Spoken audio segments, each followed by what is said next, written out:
This is the MeatEater podcast coming at you shirtless, severely bug-bitten, and in my case, underwearless. We hunt the MeatEater podcast. You can't predict anything. The MeatEater podcast is brought to you by First Lite. Whether you're checking trail cams, hanging deer stands, or scouting for elk, First Lite has performance apparel to support every hunter in every environment. Check it out at firstlite.com. FIRSTLITE.com.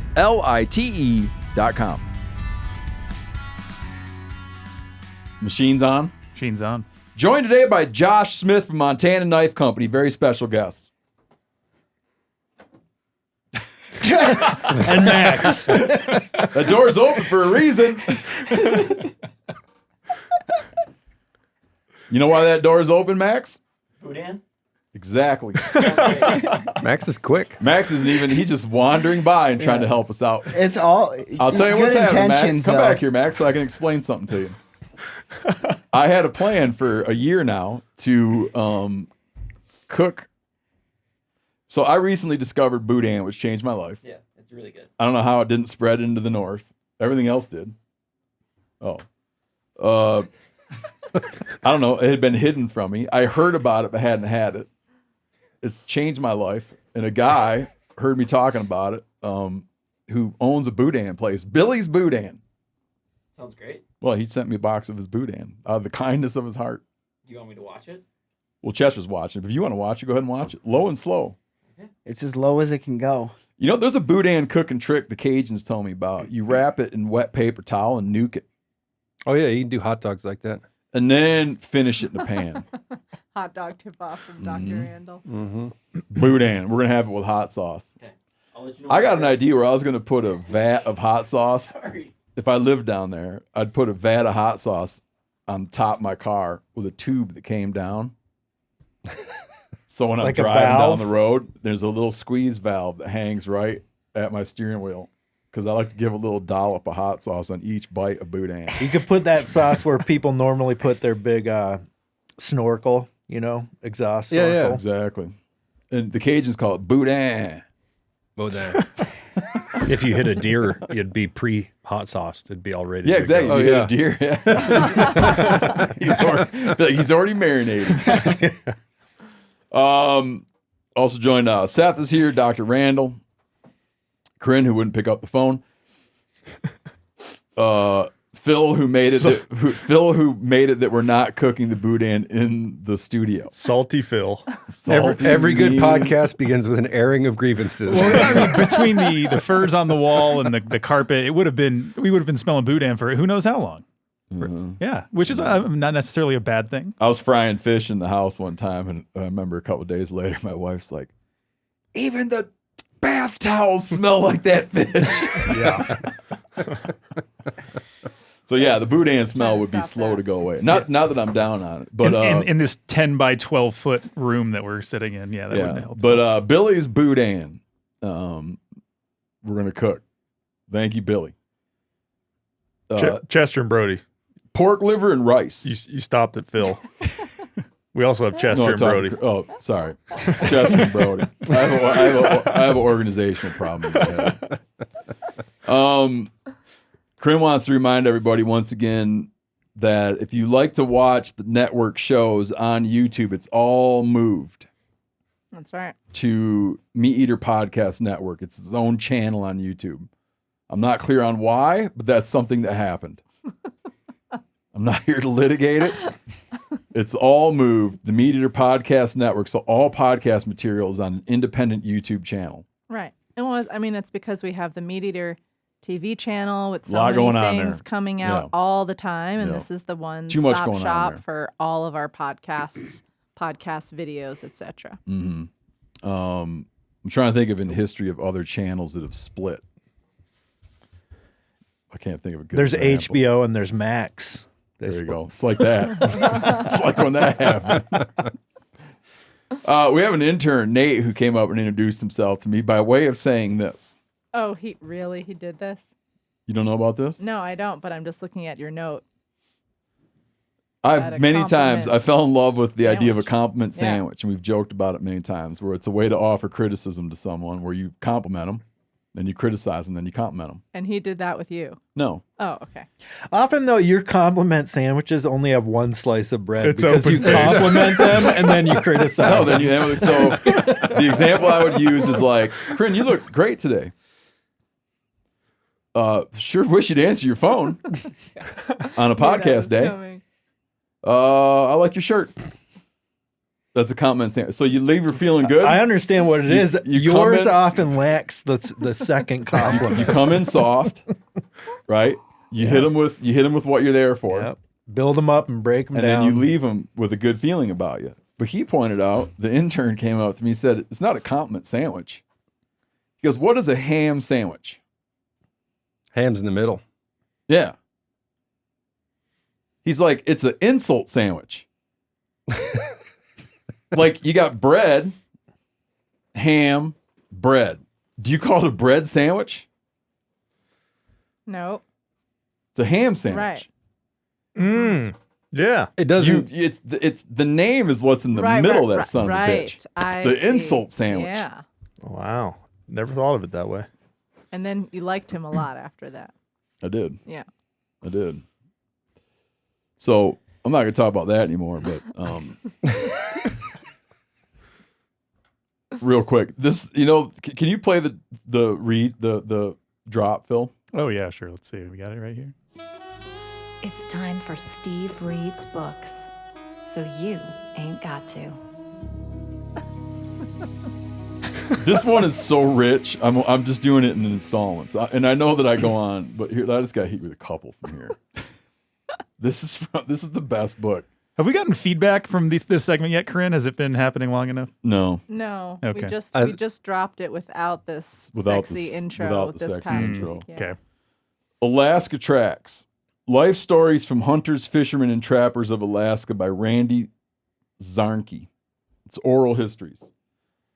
I told the other day we did this one. I did one out of here. I hunted eagles for bounty years ago. If you tell people that now, they think you're a really bad person. We got $2 a piece for eagles. The biggest day I had was during a herring run. The eagles were eating the herring, and I killed 33 eagles. The only reason I didn't get more was I run out of bullets. Dang. Did you already read that one? No, I'm just reminding people. Oh yeah. Listen to this. This is a different guy. Listen carefully. We finished up the air base on a net island in record time. One day, this is during World War II. One day, a patrol came back and one of the planes was doing victory rolls over the field. When he landed, he said he got a submarine. He told his commanding officer where it was. They sent a patrol boat out and came back with about 300 pounds of whale blubber. So they immediately had a whale recognition class.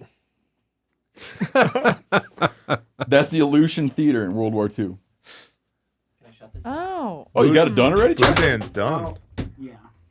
They that stove doesn't go too low. Good job. It's, That looks One good. second. We'll can you cut them up and pass them Ooh, around? hot sauce. we got Listen a to this knife. one. I'm not going to do many of these. Yeah, I'm only yeah. going to do I'm- a couple licks. I'm on board. Josh, I'm still knife. I'm still hung up on the image of that torpedo going into that Torpedo whale. on a whale. Montana Knife Yeah. You Company saw me knife almost throw it to at you. slice that real good. Are you ready for this? Mm-hmm. Dad dug a great big pit with a manure scoop and a team of horses. It was 20 feet wide, 40 feet long, and 10 feet deep. On winter weekends, he'd pile it full of snow, and all us kids put snowshoes on and we'd tamp it down. We kept that up until it was mounded 6 or 7 feet high above the pit. Then he'd cover it with about a foot of moss. That was our refrigeration.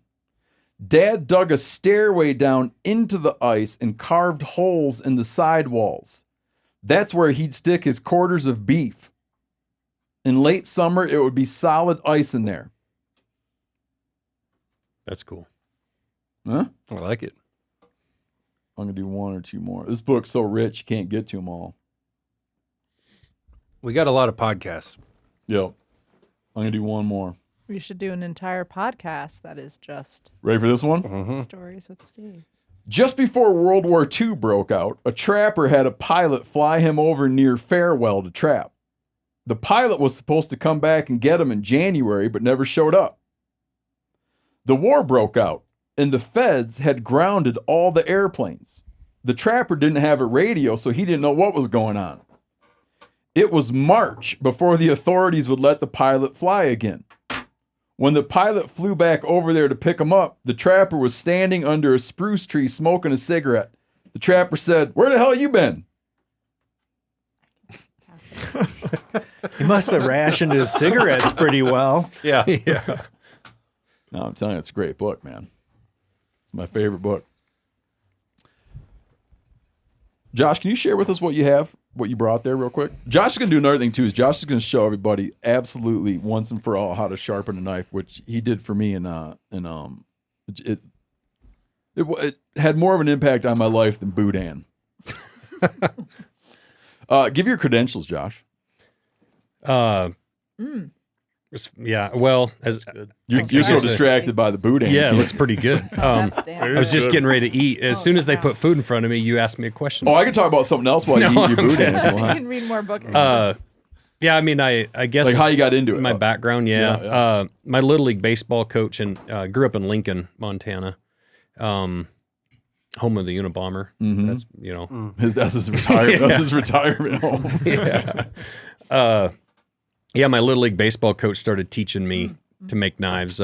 He was a guide and a big hunter, and he'd bring his hunting knives to practice and show the parents. And being a kid, I was super interested in it. So my parents bought me one of his knives for Christmas that year, and he invited me up to make a knife. And I made one or two, or probably two or three in his shop. And then I think his way of getting rid of me was to tell me, if you want to be a knife maker, you have to have your own knife shop. And so I had a lawn mowing business. I worked in my parents' excavation business. I was kind of a entrepreneur kid anyway. So I had a little bit of money. I bought a belt grinder and started making knives in my dad's shop. And Out of what metal though at first? Like leaf springs and junk? Yeah, leaf springs or like flat bar stock, like 1095, just carbon steel. And in the beginning, it was grinding blades. It wasn't forging. I mean, I was probably not strong enough to forge a blade at that point. But that's a good way to start because when you forge a blade, you basically, when you're not good at it, you create a bunch of problems you have to fix. So, to learn to become a knife maker, it's probably best to start with a grinder and just get good at grinding and heat treating and finish work, handles, all that. Yeah. But I mean, I really took after it. I kind of set a goal to become the youngest journeyman and master bladesmith in the world. And I became a journeyman smith at the age of 15 years old and a master bladesmith at 19. No kidding. Yeah. So I was, where'd you have to go to do that? That test, you have to become a member of the American Bladesmith Society first, and you have to be an apprentice then it was 2 years, now it's 3. And then you have to test, it's a 2-part test, and you have to do it in front of a master smith in his shop, at least the first part. The first part is a performance test. It's nice to make a really pretty knife, but it's a tool, it has to function. So you have to forge a 10-inch blade, no longer than 10-inch. And it has to chop a 1-inch rope in half in one chop, which that just shows sharpness. And then it has to chop 2 2x4s in half, and without resharpening. And when you're done with that, with the rope and the 2 2x4s, it still has to shave. And then you have to bend whacking away at it like it's a hatchet? Yep, many chops as you want. And then when you're all done chopping those boards, it still has to shave hair. And then after that, you put the blade in the vise and you have to bend it 90 degrees without breaking it. Dang. So you just show up at some dude's place and you got to whip all this out? Yeah, so I actually did it out in Oregon in front of an old legend knife maker, Wayne Goddard. I did it in his shop in front of probably 30 people. I was actually 14 when I did that, and then I had a birthday and I did the second phase in June that year when I was 15. But you couldn't take one of your knives now and bend it into 90, could you? Yeah, there's a video on our YouTube of us doing it with a bear tooth knife that we make for MKC. Bend it how? In a vise and grab it and pry it over, and it bends to 90 in the video, and it comes back to about, 20 degrees. Okay. Now, I mean, I would never do that. You wouldn't want to do that. I wouldn't picture that. I would just not picture that it would ever put up with that. Yeah, I mean, like this little blade here, one of our small knives. I mean, you need some length, right? So that bear tooth knife of ours is about, I think, 8.5 inches, and it's thin. So a thicker blade, shorter blade, it's going to be harder to do. But the point is, and the point of that test is to show that you have really good control over your heat treatment. So, a knife needs to be able to cut for a long time, but it also needs to be tough, right? So if you get it in a bind, if you hit bone, if you're chopping, you hit knots, that edge can actually flex a little without chipping out. So an edge will either bend, deflect, which means the steel's too soft. It can chip out if it's too hard, or if you have it just right, it kind of gives a little. And it depends on the use case. I mean, we heat treat our knives, even our MKC knives, a little different depending on, a chef's knife isn't expected to chop 2x4s in half. It can be a little harder than like a camp knife that you maybe are doing a lot of chopping and prying and stuff like that with. And so demonstrating control over your heat treatment process is really important. And so I did that as a kid. And then when you're done with that, you have to present 5 knives to a panel of judges at the Atlanta Blade Show. And they judge your fit and finish. So like how well did you put that knife together? Does the handle material fit well? Is it symmetrical? Edge geometry good, bunch of different things they judge you on. And so, is it like a big old line of dudes waiting to do this? Yeah, I mean, when I passed my mastersmith test back in 2000, I was probably right around number 80, 81 in the world. Now there's probably 110. Oh, still small I think number, like though, man. 6 or 7 guys went for the master this year and 1 passed. It's a difficult. Did you fail multiple times before you passed? No, I passed. Yeah, I passed the first time, and I actually, this is super kind of cool, really. But when I did the mastersmith test when I was 19, that's a little different because you have to do the same performance blade test with the rope and 2x4s and whatnot, but with a Damascus steel blade of at least 300 layers, and then you have to do your mastersmith test, and you have to actually present as one of your 5 knives a Quillian dagger. And the dagger is hard to make, right? It's symmetrical. To make all 4 sides of that blade right, you have to also wire flute and wire wrap the handle. And I sold that whole set when I was 19 to a collector, and he passed away. And he told me when he bought them that they would come back to me someday. Well, he passed away, honestly, way too young. They went to his son. His son was very supportive of me, bought some knives over the years, and unfortunately, way too young again. He passed away a few weeks ago, and his wife, like 2 days after he passed away, called me and said, those knives are coming back to you. So I actually brought Seriously? This right here is the family, actual, man. not that it's great for people that aren't watching video, but this is the Quillian dagger I made with that test when I was 19. Shit. Whoa. Wow. It looks Yeah. like some Game of Dude, that is Thrones. badass. And then thing. I wish I'd have brought I should have brought a dagger my dad brought back from World War II in North Holy. Africa to show you. oh yeah, that'd be cool. Are you real familiar with ivory? Yeah, It's got a big old ivory handle. Yep. He brought it back from This it's a big long dagger like this with a ivory handle. Yeah, this knife right here is fossilized walrus ivory. And there's a lot of guys that have used like elephant ivory and stuff, but now the rules have changed a lot. Even if it's an ancient piece of ivory, if you're not really allowed to change the shape of it, like cut it up and use it, because they can't prove if it's new or old or whatever. So there's a lot of rules and restrictions compared. I started making knives in the 90s, and it was a little bit of the Wild West with that stuff. This thing too. I should have brought it to show you. This knife he brought back from North Africa. I'm not saying it is the leather, the sheath, the leather on this thing. It looks like amazing. human skin, man. It's Really? like a translucent leather. It's so weird. Yeah. I got to bring it and show it to you. Dude, I could just kill Brody with this thing, no problem. Yes, you could. Right after he gave me a compliment sandwich. Yeah. It was Give you a knife sandwich. it was cool because I only really got as good as I got that fast because there were masters willing to teach me. It was a very sharing group of people, and they embraced a kid. I'm sure an annoying kid at times, but there was no YouTube then. You had to go to knife shows. You had to go to people's shops. I flew to Columbia, South Carolina, and spent a week with a knife maker that I'd never met when I was 15. But I was pretty persistent about becoming good and trying to catch. Dude, they had to think you were something, man, to be like that obsessed about it at that age. I'm sure they were annoyed by me because I was Probably constantly a little asking bit. questions.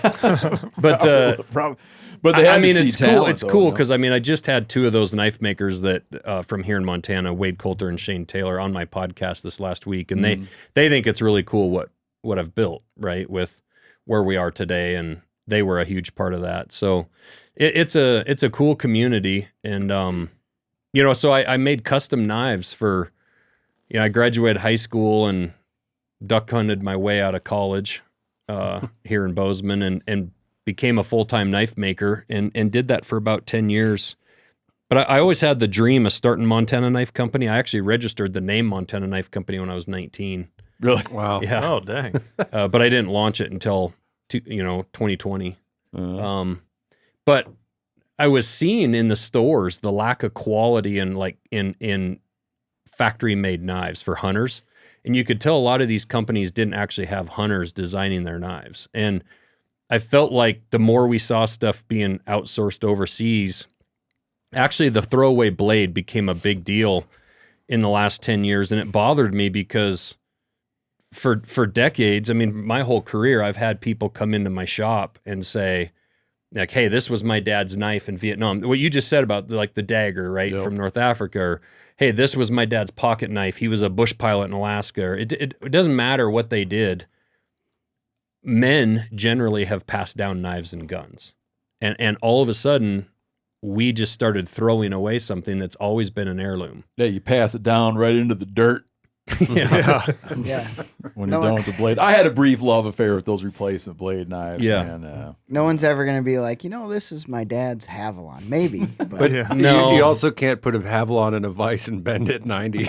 No. Well, and the idea of even just throwing those blades out in the bushes when you're out in the forest. Well, that's what I meant by put them down in the Yeah. dirt. Because you're like, what do I do with this thing now, man? And I always like try to bury it, which is that's part of me getting turned off on them.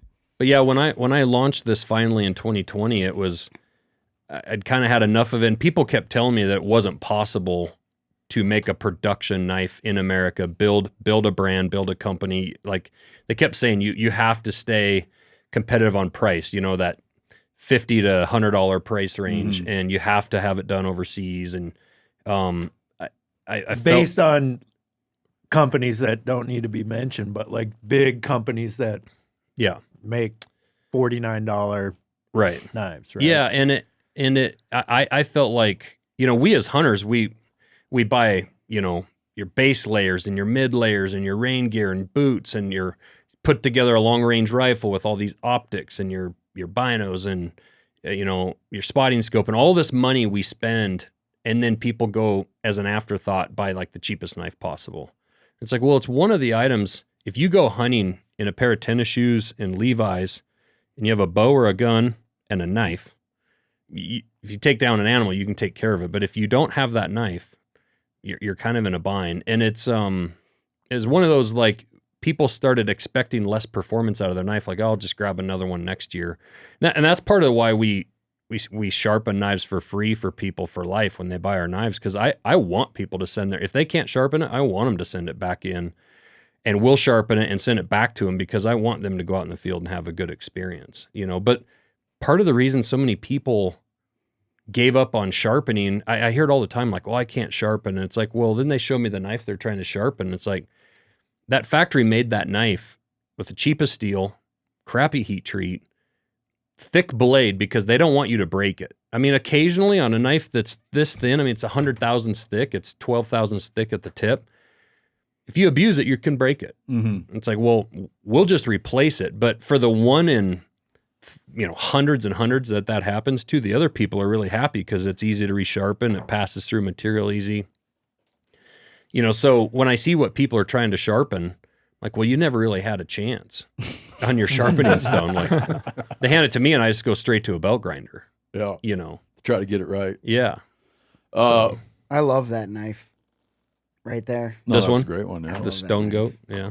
We're gonna hit on a couple things. Then we're gonna come back, Josh. We're gonna talk about some products coming out. We're going to talk about, you're going to show people how to sharpen your knife. Yeah. Like, 'cause I like that stuff, man. Yeah. Yeah. I was at Steve's house for dinner and he like walks off into the garage and he sitting at his counter and he walks back in and he just plops down a knife and a sharpening stone. And he was like, show me how, I like to see how you like do it. And he had one that was real bad shape, and I told him Seth did that. No, that ain't true. Well, I was like, it's not my fault. So, you might have actually said something to that effect, actually. I think. Seth had ruined it. I sharpened a knife for someone in Texas and got a lot of compliments out of it. Did you? Well, you got to see this strategy, dude. He's going to do a strategy that people need. Like, I am going to tease the strategy. No, I'm not. He'll explain it. It's different. It's a different strategy, but it's like, I've been using it. I love it. I want to watch you do it one more time, but it's a phenomenal strategy. And we're gonna cover some other stuff. Some news bits though. We kind of already touched on this. This is a weird one. Not weird. This is really good. The Boudin's good. The Boudin's Fantastic. phenomenal. How did Yankees not know about Boudin when you're ice fishing? I don't know. Come here. I don't know. I don't care. Just give me another piece. It almost reminds me of like Scrapple. I love scrap. Or Get Up. Yeah. My wife eats it. Oh, it's fabulous. Yeah. She's just like, whatever, tastes good. I like this better than the last. Are you saying it hasn't changed her life? No. Some Boudins are a little more livery than that. You could say to people, it's kind of like liver and rice, and people are going to not want to go near it. That, you know what I'm saying? You wouldn't. Yeah, it changed my life. I don't know why Yankees haven't gotten into Boudin. They are, because when I start my new company, I don't want to tell people the name because I don't want anyone to steal it. Or does that help me hold on to it? I'm pretty sure you said it already. It's Big Sky Boudin. Yeah, there it is. Yeah. That now I've. That'll be a food truck, or maybe should be a food truck we open up in front of the store, and we'd have long lines. Here's a news item we've touched on a bunch. It's going to keep changing back and forth. I predict. I've said it before. I've said it many times. I got the shirt. I don't want them to build the Ambler Road in the Brooks Range, which is like a 200-mile road in the Brooks Range to access a mining district that crosses, I don't know, some 1,000+ rivers and streams. I think it's a bad idea. One thing I never worried about is running out of roads. So the BLM officially revoked its permit for the proposed Ambler Road. We had reported on the fact that they did. Someone's trying to resurrect it. So right now it's dead. Someone's trying to resurrect it with an amendment that they added to a Senate version of the defense bill. So the annual defense bill has in there to force the Department of Interior to select a route for the Ambler Road. Reason I say this will come back up again. When Trump's back in office, like his administration did a lot of good stuff for hunters, and they did a lot of stuff that it wasn't that good. This is not that great for hunters. This is an area where I'm probably going to really disagree with Trump on. My guess is the Interior Department under Trump is going to be favorable to the Ambler Road. It's my guess. I think that's a good guess. Yeah. Well, that Supreme I'm going Court, to write a letter. does Dear that Mr. Trump. Dear does Mr. that Trump. recent Supreme Court decision impact this at all either, or could it? What decision? Where they kind of take away the power of agencies to make. You didn't see that? The Chevron? The repeal of the Chevron. Oh, I have, but I haven't come to understand it yet. I don't think this one was done. Not quite done. Yeah, you'd be all right. They're pre-cooked. It's all pre-cooked. Though, right? Yeah. Oh, yeah, we're good. You're just Cold hog liver. Yeah. No, I'm not aware of this. I've been trying to understand it, but I do think that this is going to be one of those ping pong issues. There are certain issues that just never go away. Like an administration will do a thing, like some of the monument status stuff. This takes could forever be because one administration does it, and an administration undoes this it, could an be administration does it. Alaska's new pebble mine. Yeah, and what'll probably happen is like Trump will come back in office. His Interior Department will probably move toward doing this, but it'll play out so slowly that like some other guy will get elected down the road, and it'll just be stuck in this like never-ending limbo. Meanwhile, but the road's not going to get built while that process is going on. While that process is going on, but I think that you'll be hearing it seemed like up in the air, but now that it's so clear how the election's going to go, you'll hear more about this Ambler Road issue. We recently had on Colossal Biosciences, and we talked about resurrecting mammoths and all the policy and technology to resurrect mammoths. Heffelfinger wrote in. I said, "Hey, can I share your letter?" And he said, "Go ahead, right?" Mm-hmm. Heffelfinger, sort of our resident biologist and world's leading deer expert. He would contest that. World's leading mule deer expert. Your conversation with Matt James was interesting. This is Heffelfinger. I like the technology that all that research is generating. But the talk of bringing mammoth elephant hybrids back and then creating an ecosystem for them is not only utter nonsense, it is frightening. What will happen to all the animals that currently live in those ecosystems? Those animals have earned their place in it by surviving the evolutionary gauntlet, while mammoths are proven losers. Harsh. Glad there are any mammoths around to hear that. Hurt your feelings. Yeah. I mean, they make great knife handles. I support it. Yeah, but think about what you got to grow them, and then because you can use them fresh. You don't have to wait for them to be, especially if there was a plethora of them. Yeah. Mm-hmm. That's the thing those guys haven't even thought of to add into their list. It's all going to pay for itself with the ivory. Yeah. You should make an investment into that place. Yeah, with a knife handle. I've made worse investments. He goes on. Proven losers. I like rooting for the underdog, but those things are under permafrost. See what he did there? That was good. Very good writer. Are they really losers if potentially an asteroid hit the planet and they just got wiped out in a second? That's not what happened to them. Well, people. Yeah, I don't know. Well, they were on Randall Island until 4,000 years ago. Yeah, they vanished in Europe, 40,000 years ago, and then in some places they vanished 13,000 years ago. On Randall Island, 4,000 years ago. I'm going to read his great sentence. I like rooting for the underdog, but those things are under permafrost, and they lost. Losers. All the energy and money put into bringing back losers and then trying to create an ecosystem for them is lunacy. However, the money people are donating to bring the mammoth back is generating a lot of great genomic research that will have benefits elsewhere.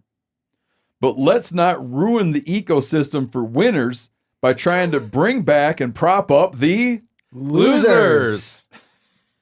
Then he closes with this. Full disclosure. It would be cool to see a mammoth.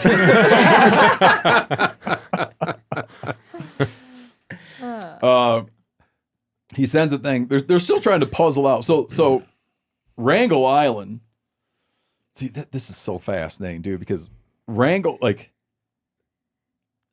even though people argue about the Blitzkrieg hypothesis, they argue about the idea that humans wiped out mammoths. There's this weird thing that happens where mammoths were wiped out in different places at different times, contemporaneous with the arrival of humans. Mm-hmm. There's research now on Wrangell Island where they lasted until 4,000 years ago. There were mammoths on Wrangell Island. They currently think, just based on all these examples they've had of all these mammoth remains and then human remains, it's like they've recognized a 400-year gap between. It's not very long. Yeah. A 400-year gap between the last mammoth and the first person. That's bizarre. Whenever someone starts throwing around numbers that precise about that long ago, you got to be a little suspicious. Yeah, that was my first thought. It was like, that's not very many human or mammoth lifetimes. And then you got to factor. I don't even know. I'm not getting into what they're looking at. I don't know what they're looking at, but you also got to get into did the first person that arrived in Wrangell Island, did he leave evidence of himself? Meaning the oldest thing you find is not the oldest thing. Exactly. Right. So when you get into all this stuff about the peopling of the Americas, you have really old sites, but there aren't many of them. And what are the chances that the first person to do anything created a site? Yeah. Yeah. That's a good point. I will say, ever since that guy was here for the podcast, whenever I have after my first beer, I'll just turn to the nearest person and I'll say, "Did you know that when the last mammoths blinked out, the Egyptians were building the pyramids?"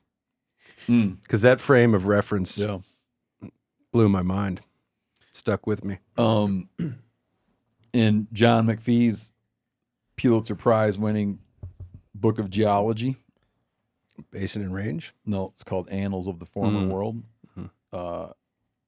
He says if he was going to, I've said this before, if he was going to sum this book up in one sentence, it would be that the top of Mount Everest is marine limestone. He also imagines that if you took all of the Earth's history and you imagined it as a timeline spanning between fingertip and fingertip, okay, so this is the Earth's history. You can remove human history with one stroke of a nail file. Whoa. Yeah. It's a lot of history. McPhee's good. That is good. I think the first sentence in that is that the magnetic poles wander. Like the North Pole wanders and the South Pole wanders. Where were we? Oh, Wrangell Island. I threw out there that they should get these mammoths going on Wrangell Island. When they get the new mammoths going.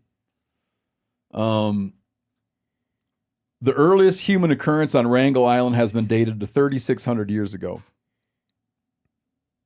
The last mammoths, 4,000 years ago.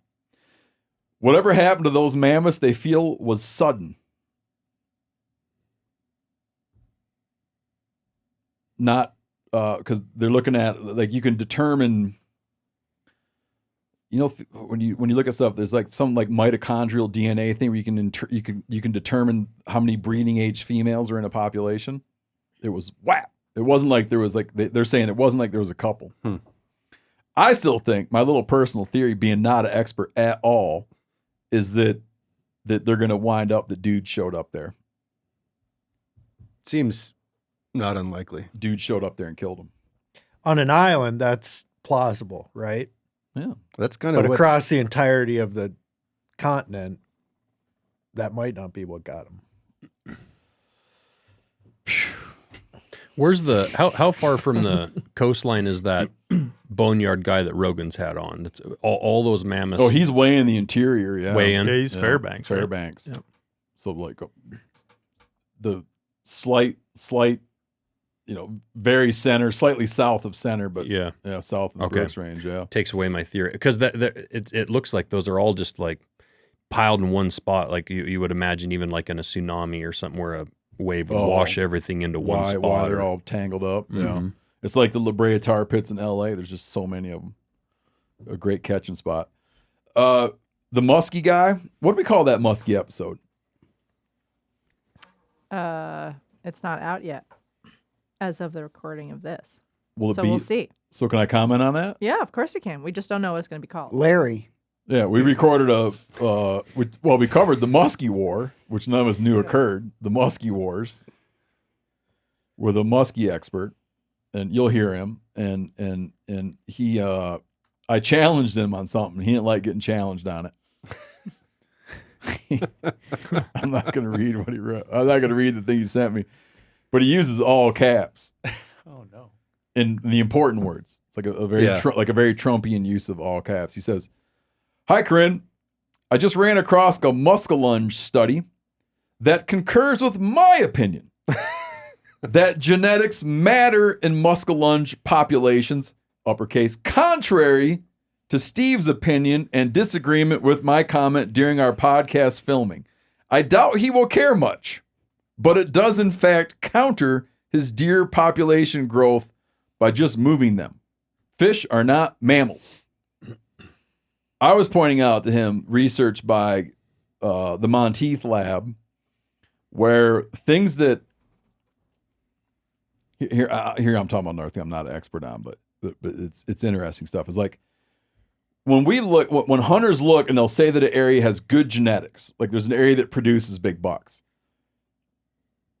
These deer researchers are doing all these studies that show that like there's a lot more to the picture than good genetics. Like genetics matters, but there's so much stuff with nutrition, and not only that, but the health of the health of female deer, the health of does when they get pregnant. So meaning when a buck is born, his sort of antler development destiny has already been set. His potential. When from in utero, like from in utero development. And you could do all kinds of things to that animal, and you will not overcome what it experienced in the womb, and the health and condition of that mother in the womb. But that's and just the stress she was under. That's just the potential for how big, right? It's not like if he lives in an area with shitty food, he might never. Sure, he could have great prenatal care, but land in an area with poor food. But what they did is they went to areas where they went to these areas that have like bad genetics. People say like those bucks have bad genetics, they don't get big. You can take males and females from those areas and move them to different areas and keep them isolated. So they're not getting new genetics. They're just in a new environment. You can take those males and females, move them to a new area that people think has good genetics, but not interbreed them, and they will become representative of the good genetics area.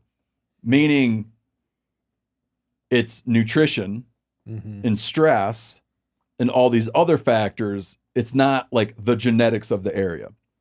It's all these things, and stress is a big. They feel that stress is a big part. Stress from predators, stress from overpopulation, stress for food resources, how much fat the mother has when she gets pregnant. All these things are leading to like, is it going to be a big giant buck? Not just that it has good genetics. And I don't know if they've done the reverse, but presumably you could go to an area with like great, like quote, great genetics. Sure. The Kaibab Plateau. And take some of those mule deer and move them to a bad genetic area, and they might, sounds like it's reasonable to assume they might come out not great mule deer. He sent me this paper, Larry, where they've done just that with muskies, and it points to me being wrong.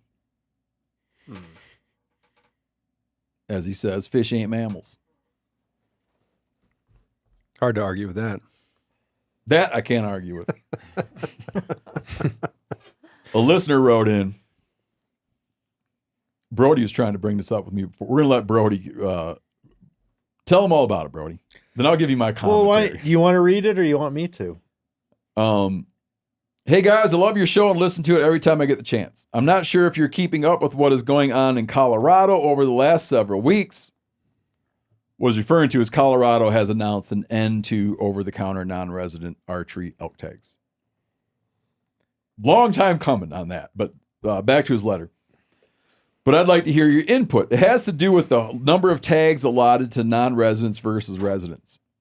On the Colorado Elk Hunters Facebook page, an open forum, it has gotten crazy to the point where many of the residents posting would rather not have non-resident hunters at all. And he goes on to say there will no longer be OTC availability during archery elk season for non-res hunters. And he wants to know, where does that lead? Steve always mentions slippery slopes. What is the slippery slope here? He brings up a couple points that warrant discussion. The animal numbers are down, but most of us are hunting on federal land that our taxes help pay for. Okay, so that's an old argument, which we'll touch on real quick. I don't agree with residents having to draw a tag every year to hunt a state they live and pay taxes in. But I don't think I should have to move to a state with elk to be able to hunt elk. And on and on and on. Yeah, people are acting like the sky is falling on this one. Not me. Like this has been in the works for years and years. I don't necessarily see it as this huge anti-non-resident thing. I just see it as a way for them to manage their elk herds better. Like people are going to have to, instead of buying a tag that's good for most of the state, you're going to have to pick a unit and draw a tag. And I don't think there's going to be this massive decrease in the number of tags available. It's just like you're going to have to pick a spot. And sure, it might be harder to get a tag that way. But I see it as a better way to manage Colorado's elk, number one. And it's not like Colorado is now some outlier in Western states. No, they like you can't go buy non-resident over-the-counter archery tags in most Western states.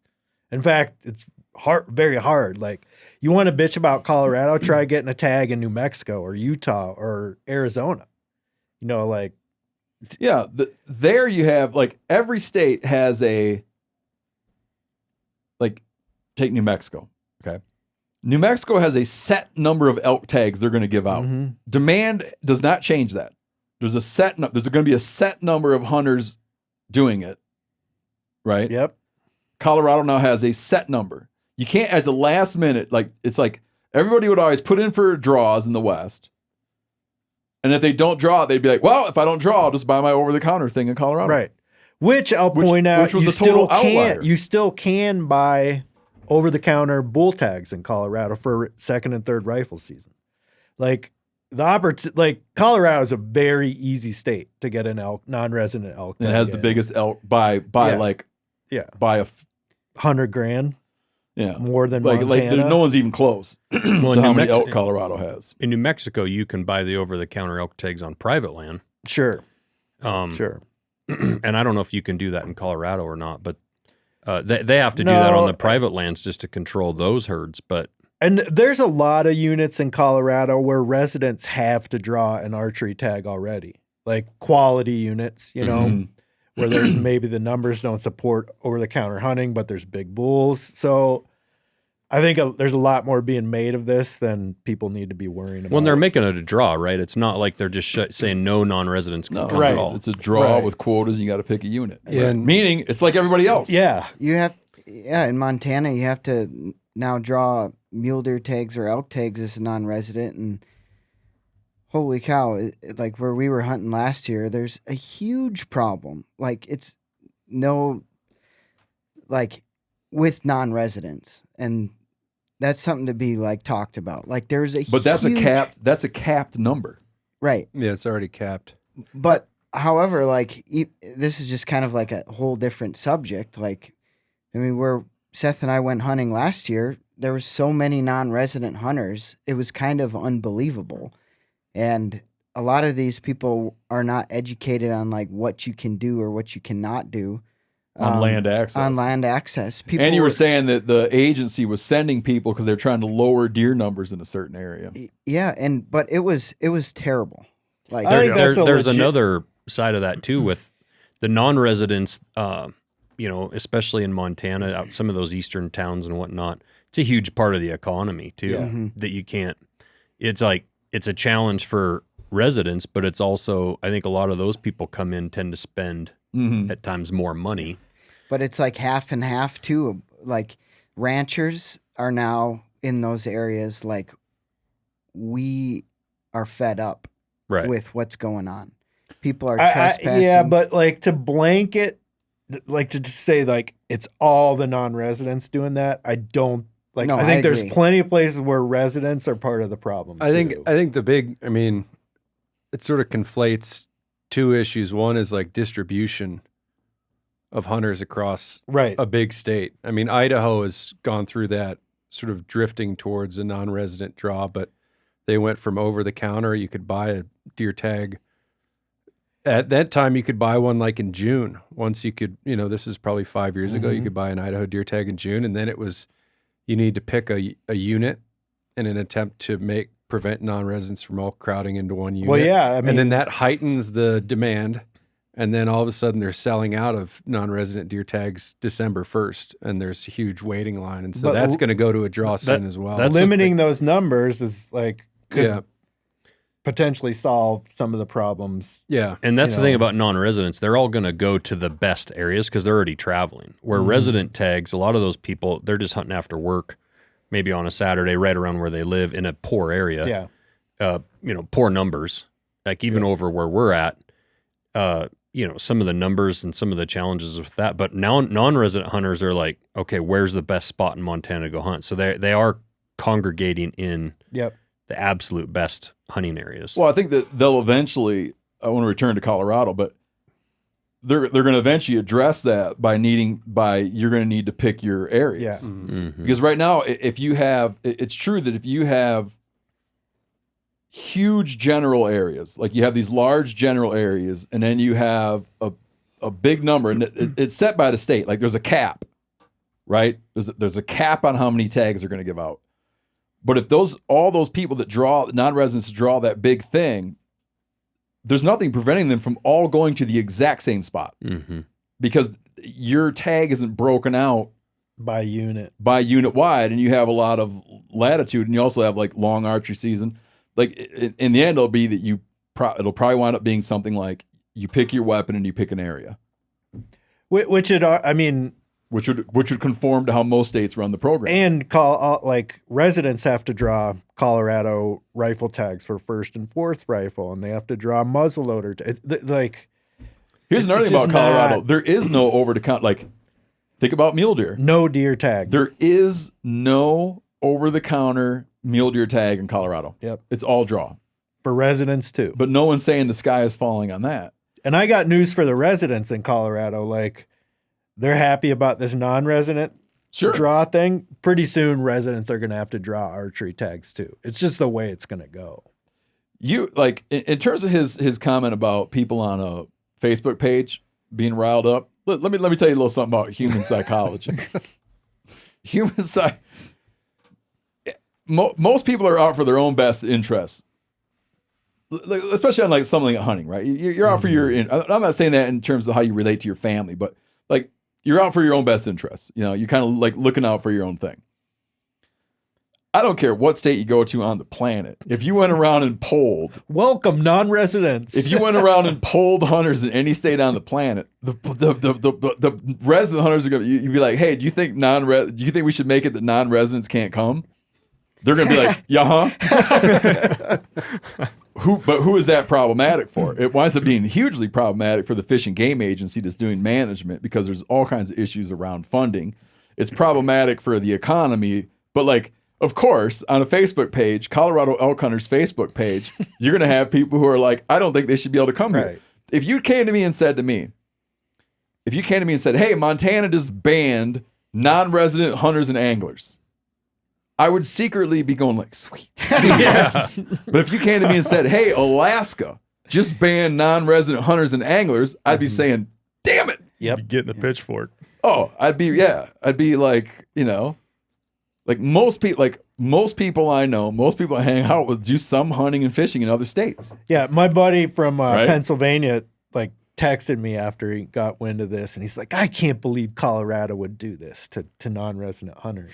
And I was like, dude, Pennsylvania doesn't have over-the-counter statewide doe tags for whitetails. I was like, you got to pick your spot. Pick a unit, yeah. It's like, and there's what, 1 million whitetails or something in Pennsylvania. It's like not. Yeah, go to Southeast Alaska and go find people that aren't guides and don't work in the tackle businesses and stuff, and go to Southeast Alaska and say, do you think we should get rid of non-resident fishermen? Right. They'd probably like, that sounds like a great idea. It's just like human nature, dude. Yep. So I'd be bummed if they did it in Alaska. I'd be like, if they did it in Montana. And Colorado moving to this thing feels to me not like they're doing something insane. It feels to me they're doing a management strategy that's already being used all over the place. Mm-hmm. And I don't want to get alarmist here, but Colorado's they're purposefully bringing in and trying to establish wolf populations. There is no mystery. This is not debatable. There's no mystery to what happens when you do that. Some of those elk get eaten. Yeah, this is not this is just me stating the objective reality. The objective reality, whether you love wolves, hate them, whatever. Oh, I heard that like people keep going into our store on Main Street to complain about wolves. I don't know if this is true or not. To complain about our stance on wolves. Which is very nuanced. There should be like a complaint drop box or something. No, there should be like a sign that says like here's like the stance on wolves. It's like really complicated. Stand here and read it a minute. Wolves are, okay. Wolves. The objective reality. Wolves eat elk and wolves don't make elk. Yes. The objective reality is that each of those things eats 7 pounds of meat a day. Okay. It will come to be that Colorado, in areas where wolf packs get established, will have dramatically fewer elk. Go look at the Idaho Panhandle. Go look at the Greater Yellowstone herd in the years, in the decades coming out of 95 and 96. You see greater than 50% reductions in elk herds.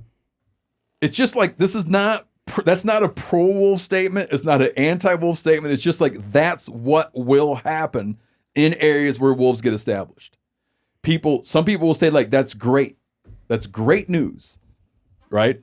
Hunters will say, that sounds like shitty news, but it's just the reality.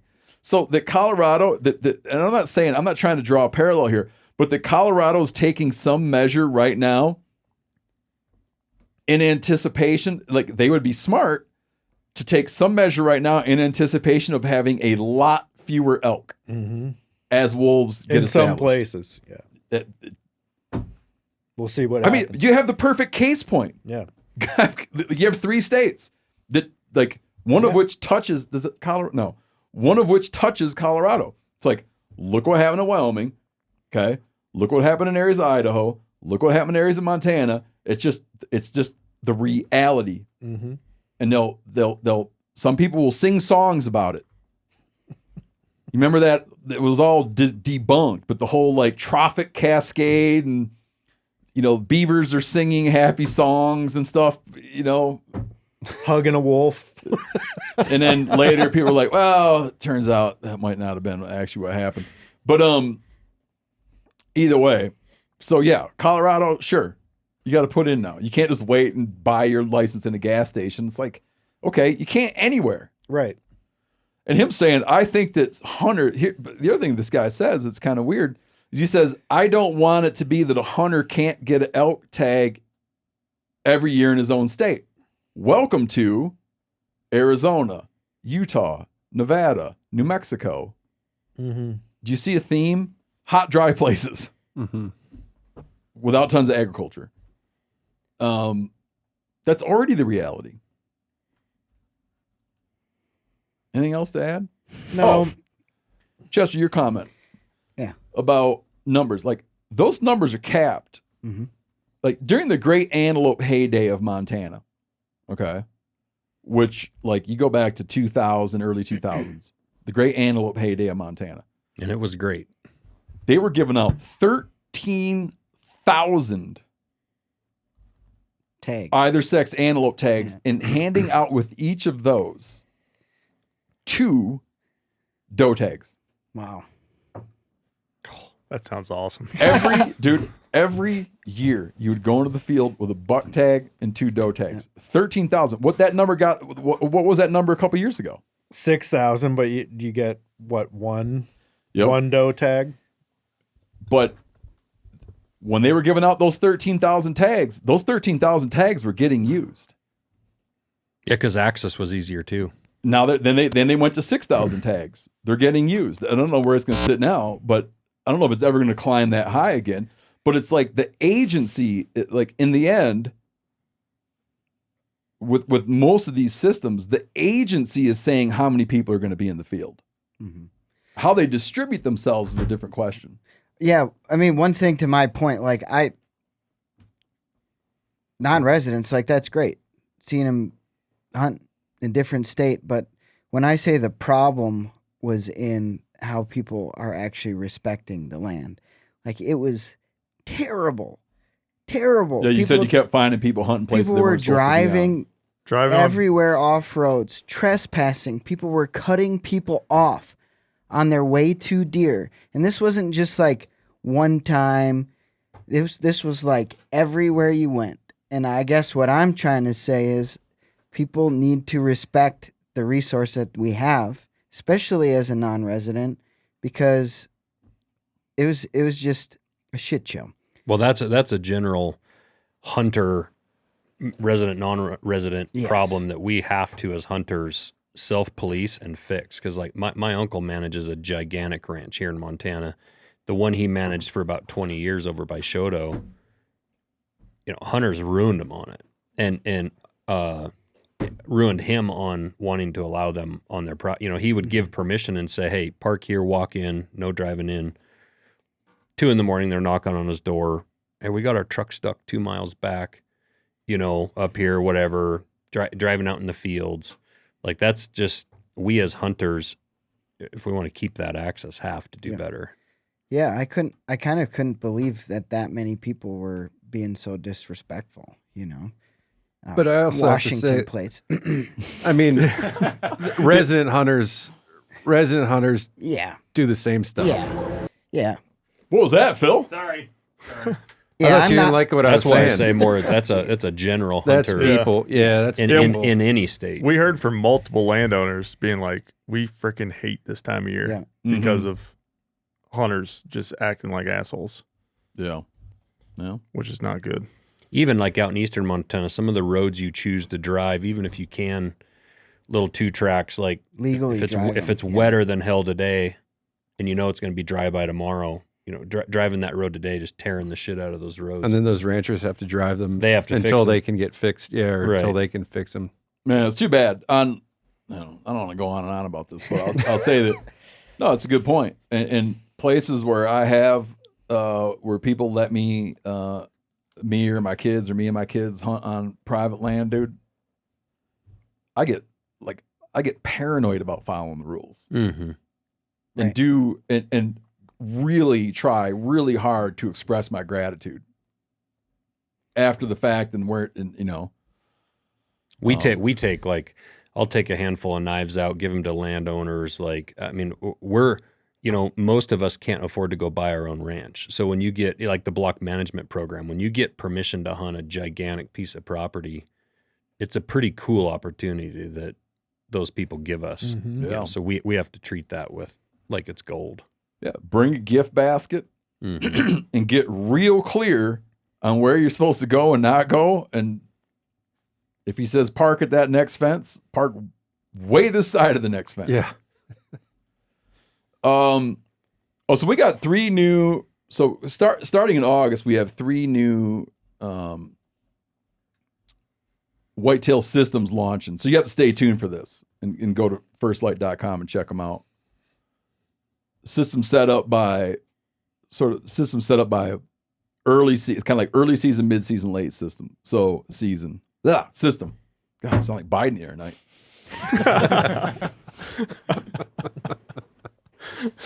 Early season. But your wife just keeps pushing you to this podcast every day.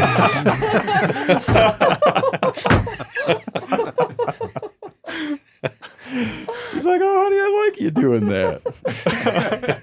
Let's unbutton more buttons on your shirt. Yeah, that was good.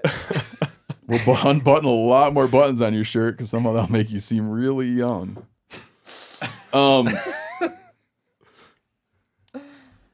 Early season, mid season, late season being phase core thermic. Similar designs to First Lite's traditional whitetail get up, but new tech and integration across all the systems. So make sure you check that out to get your kit dialed. It is super sweet stuff. From like, hot weather early season to cold weather late season. It's like we've been messing with it, and I did some hunting with it, and I think you guys will dig. So stay tuned for that as that comes forward. Anything else we want to talk about? This Supreme Court thing, we can bump that. It's interesting. Phil, did you get some Boudin? No, Corinne offered some to me, so thank you, Corinne. But I'm doing good, thank you. I want to do one last news item. Oh, and then also our kids. Then we're done on our news. kids show is running. Two news items. Yeah, we've got a couple so people more, have already been hearing the kids show. Mm-hmm. Yep, we got a few more episodes. So we got, the last one is August 5th. Yeah. Friday. So please do us the favor, if your kids are enjoying the kids show, you got to let us know. What's the email address? The MeatEater podcast Okay, so just at go to that. themeateater.com. Yeah, we launched a kids podcast. It's been dropping on the feed. We need to hear. Do your kids dig it? What do they wish was different? And keep us updated on the kids podcast. We want to keep doing it, but we just want to kind of check and see if people's kids are digging them. And so let us know how your family is listening, what you're finding out on the kids podcast. Has been a blast to do it. 2 last news items. Legislative wins in Michigan. Here's one that's interesting. I wouldn't have thought of this, but it's a good one. So Michigan United Conservation Clubs petitioned for some of this legislation. They expanded the youth mentor license to allow people with developmental disabilities and special needs to use the mentor license in perpetuity under direct supervision if they cannot pass a typical hunter safety course. So think about this normally. Like normally you can do 2 years of mentored hunting, but let's say you have a child, someone in your family that would be incapable of, for whatever reason, of taking the class and passing hunter safety. They're not capped at 2 years now, as long as they're, when they say a company, it's like you're within arm's reach of your mentor. So you'd be able to continue hunting even if for some developmental reason you were not able to go and get certified. That's cool. Yeah, Great. that's cool. And they also got more funding for Michigan's venison donation program. Those are ones like I get it, but I always, I don't know, man. I understand it. So tons of high quality protein donated to homeless shelters, food banks, needy families through hunter efforts. It hadn't been part of the state budget, but they got state funding to help with the Sportsmen Against Hunger campaign. So, comments, anyone? Didn't Cool. we just recently talk about those programs getting harder because of CWD somewhere? Yeah. Yeah, and it's like there's someone who's mentioning that certain butcher shops in their area weren't participating in them. So maybe if there's more funding, there's more of an incentive for the program to work more efficiently. That's the thing about that's why it's a little bit tricky on the donation programs because what state was it? Wisconsin? I can't remember. One of the states said you can't distribute the stuff till it comes back negative. So when you kill a deer, till it comes back negative on CWD, even though we'll continue to point out until the day I die, no person has ever gotten CWD from a deer, right, from consuming it. No cow has ever gotten it from a deer. Known, okay? There's no known risk. There's a hypothetical risk to the consumption of CWD-infected deer meat. You shoot a deer and bring it down to a butcher, and you're like, I'd like to donate this.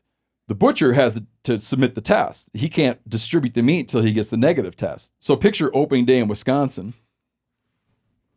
where a deer dies every 2 seconds, opening day or something like that.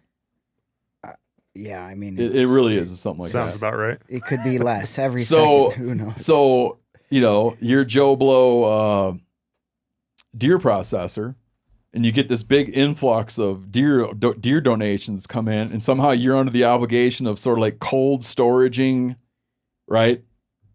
Cold storaging all these deer to wait on all these test results. And meanwhile, you're just getting flooded in with deer. So guys had to be like, I can't do it. I can't accept the donation venison and then wait for a test result to come in and then be responsible for sorting out what deer is what, discarding the ones, getting the other ones down the line. So it created a whole mess. I don't picture that mess going away. Not going away. All right. Corinne has actually on this, it says Boudin. Mission accomplished. I think we hit that. Corinne, you can scratch that off your Check that one. Billy's Boudin. I like T-Pops and Billy's Boudin, man. Where's Billy's at? I don't know. Can someone look it up? Where is Billy's at? He sent some. That's good. That is good. Dude, I love it. Ice fishing? I'm surprised that those Southerners even like it. They don't ice fish. You cannot think of a better ice fishing food than a hot boudin with some hot sauce. Oh, they've got a couple of locations. It's kind of not something Couple that you swigs. crave when you're getting on the boat in the morning in Louisiana and it's 90 degrees and 100%. And you got to go free diving, and you're going to be seasick. That's what I'm saying. It's good for ice fishing because the ice holds still. Yep. Chase that down. Chase that down with a bush light. No one gets ice sick. No, you don't get seasick on ice, so it's a great place for Boudin. But you don't want to be puking up Boudin on the high seas. No. All right, Josh, you ready to dig in? Sure. That's not the stone you described to me that you had, and then you sent me a really nice stone. Yeah, I sent you one. This one's a little finer. I sent you one that's a little more coarse, that has a coarser side, so you can actually sharpen stuff that's in worse shape. Got it. Like, if somebody handed me a knife that was in really bad shape, really thick, that same stone I sent you, I have at home that I would use to like remove a serious amount of material. But can you fine tune on it too? Yeah. Okay. Yeah, that's a 600 grit. It's a I think it was a 320 or 220 on one side and 600 on the other. This one finishes at 1,000 on the top instead of 600. Just a little difference. And so when you're when you go to sharpen your own knives, you use an oil stone. Yes, either that oil stone or this one. I mean, either way. Okay, so you like that one. He's got in front of him a work sharp with the... Yep. It's a work sharp bench stone. So this is a water stone. It's like 6-inch stone, right? Yeah, exactly. And there's water and there's oil stones. And that just provides some lubrication for the stone. It actually, if you run these dry, you'll break off the little, the little grit points on the stone. That water actually provides support for the grit next to it. And That's provides, what it's doing? Yeah. The owners of or the guys that work at DMT were explaining kind of why the lubrication. And so like this one, when I just put it in here, I had to put quite a bit of water in here because it'll soak it up like a sponge. I mean, the first 2 times I poured water in, it took it all up. Yeah. I've noticed that. It's amazing. Yeah. You can actually dunk it in there and you'll see bubbles come up. Yep. And then the bubbles will stop coming and it's saturated. Yeah, like at home, I've got a bucket next to my grinder. I'll just throw this full stone in the grinder and just soak it instead of doing the water bottle thing. But yeah, so, there's these stones. This is, when people ask me about stones for their home, to me, you have 2 setups. You have your bench stone in your garage. I think that stone I sent you is a Norton stone, Norton oil stone. Yep. Yeah, because I have that exact wet stone. Yep. But I didn't have an oil stone. Yeah, and I have my old man's oil stone, but I keep it more like a piece of what do you call it? Memorabilia kind of, dude, it's got it looks like a valley. Yeah. It's like that's dished out like you wouldn't believe. People didn't sit around and look at Instagram back then. They sat around and sharpened their knife. By the fire. Yeah, and that's why none of my knives can cut shit. That stone of yours, it's nice because if you've got a coarser stone like that one, you've got a finer stone. Like if you were sharpening your chef's knives on a stone, I would tell you to use this one, not the one I sent you, because this one flips over, and I think it's 6,000 grit on the other side, which is really fine. Got it. But so there's that setup. There's on your bench, and then there's what you take in your hunting pack. And if you leave the house with a smoking sharp knife, there shouldn't be much you need to do in the field. Even a little blade like this, 3.5-inch blade, you can do a whole elk or a Tell moose. people what you're holding up there. This is our stone goat knife. We have our speed goat, which is a paracord knife. Yep. Named after antelope here in Montana, light and fast. I then made a heavier fixed blade, thicker skinning knife called our Stonewall after Stonewall Mountain in Lincoln. And then people like that profile so much that I made a kind of a speed goat style, but we kind of combined those 2 knives. That this blade looks a lot like our Stonewall. So those 2 had a baby called the Stone Goat. You mentioned doing a whole elk. What's a realistic expectation in the field for someone to how much you can get through with one sharp knife, cutting through heavy hide like an elk, bumping up against bone, yeah, you should be able to do a whole elk. A whole elk. Now, I guess it depends on how critical you are on a knife. I like a really sharp knife. Yep. So I might in the middle, just taking a break, stretch your back. I might hit it on the stone like a quick pass back and forth. Just touch once or it twice, up just to touch it and then go back to work. But that's what I like to do is I like to do the periodic touch up rather than wait until you like tip off the cliff. Yeah, And it because you gives get you a to little- a point where you're like struggling to cut through hide. Yeah, or, and that's you when know. you're gonna jab yourself. Yeah. You know, and it's the other part of that is you know, I have people that come up to me at events and they you know, I did 3 elk with that knife and 2 deer and before I had to sharpen, and it's like I had to sharpen that some bitch a long time ago. Yeah. Like that's cool. Yeah. That's great. But you know, every knife you buy is gonna get dull. Yep. And so it's just a matter of when and how long. The question really a lot of times to me is how easy can you resharpen it? So people will get knives made out of some crazy ass steel and they're like, well, it lasts forever. Well, one, that some of those really long lasting steels are quite brittle. It's an inverse scale when you heat treat. So the harder the steel, the lower the toughness, right? So as you start to lower hardness, toughness comes up. And you do that by tempering. I can't pretend to understand. I'm trying to stop doing that in my life. Yeah. You say that again? Yeah, so the heat treating process. Yep. You'll heat this blade right here up to 1500 degrees. It's called the critical temperature. Okay. This blade will become non-magnetic at 1500 degrees. What? So when I was a kid, I didn't have a fancy heat treat oven. I had my dad's Hold on, when acetylene you hit torch. 1500 degrees, a magnet won't grab it? Yep. What chemically The hell's that have to do with happens anything? to change the composition? Yeah, it's wild, but they called it like the steel goes into solution, and it changes like the structure of the steel kind of changes. And So even when it cools down, a magnet still nope, won't. it'll go back as soon as it drops below What? 1475. But at 1500 degrees, could you still cut something with it? Well, I don't know. It'd be kind of hot to hold. Yeah, but you follow me, right? I Is mean, it a what little would it be more like? liquidy? It would be soft. Yeah.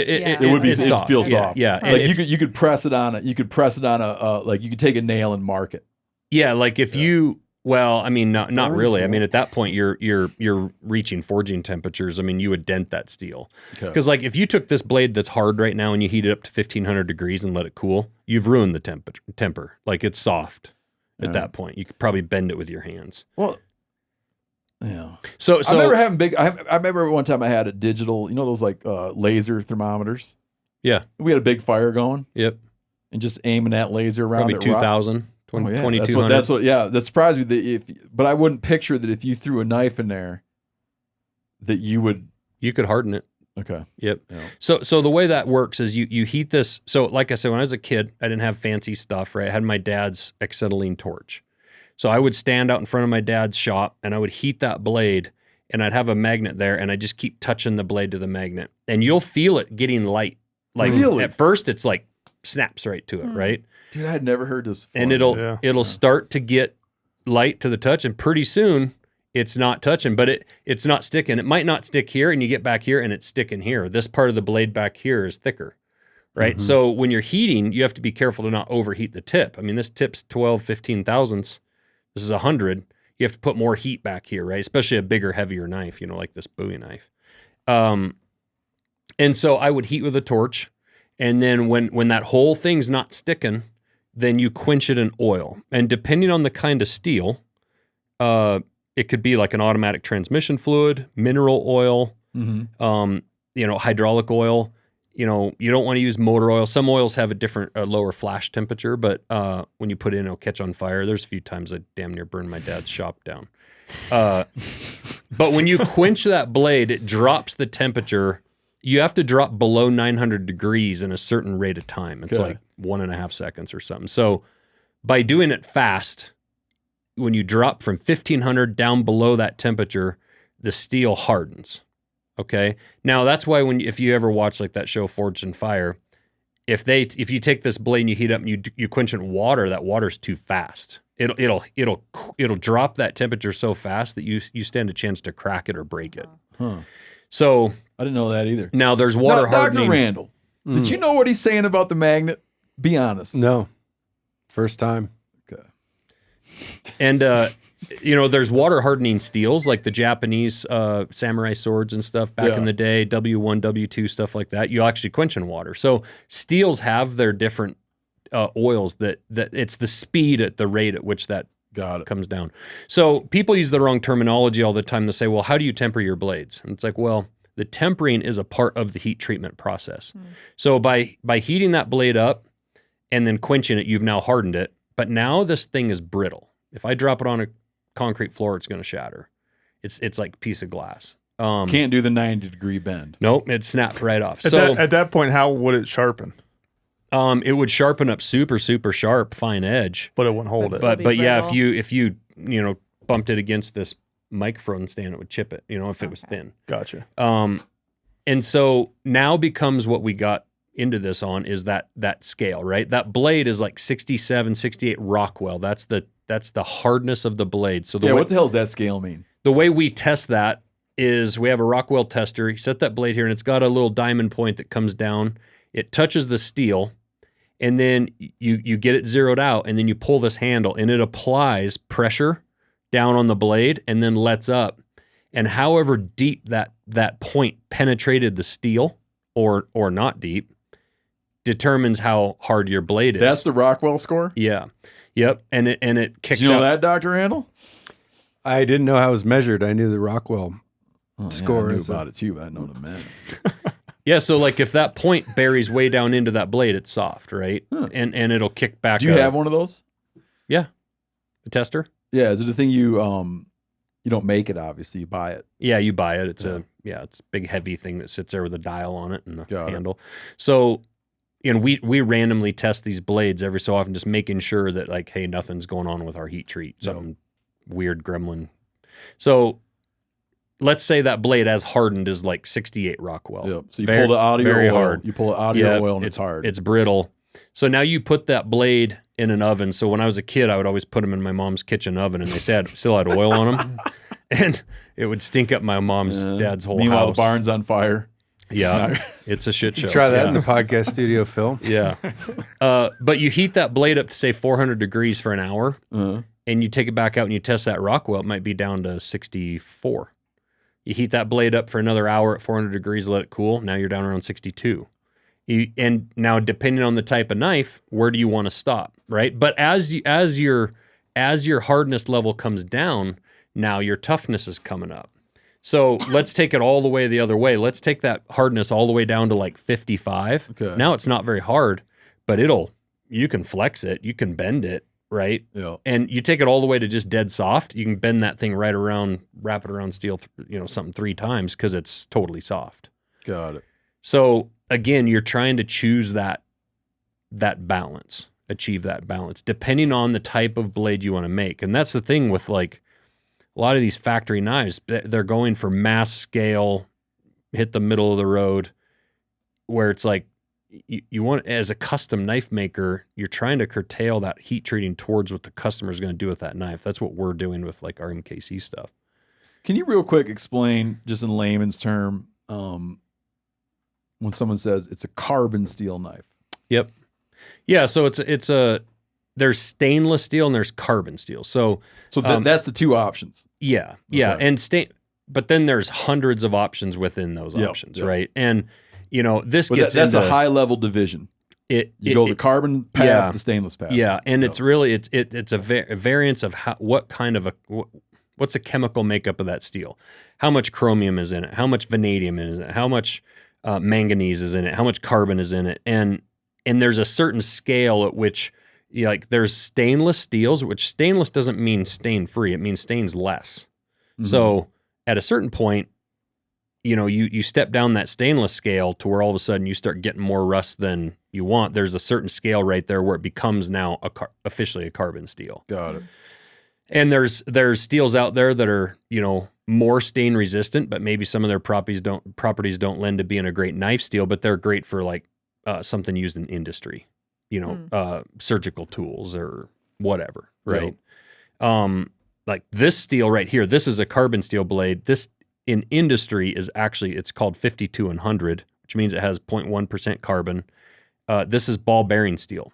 So in industry for however many 100 years now or more, they've been making ball bearings to go in your car and in tools and whatever.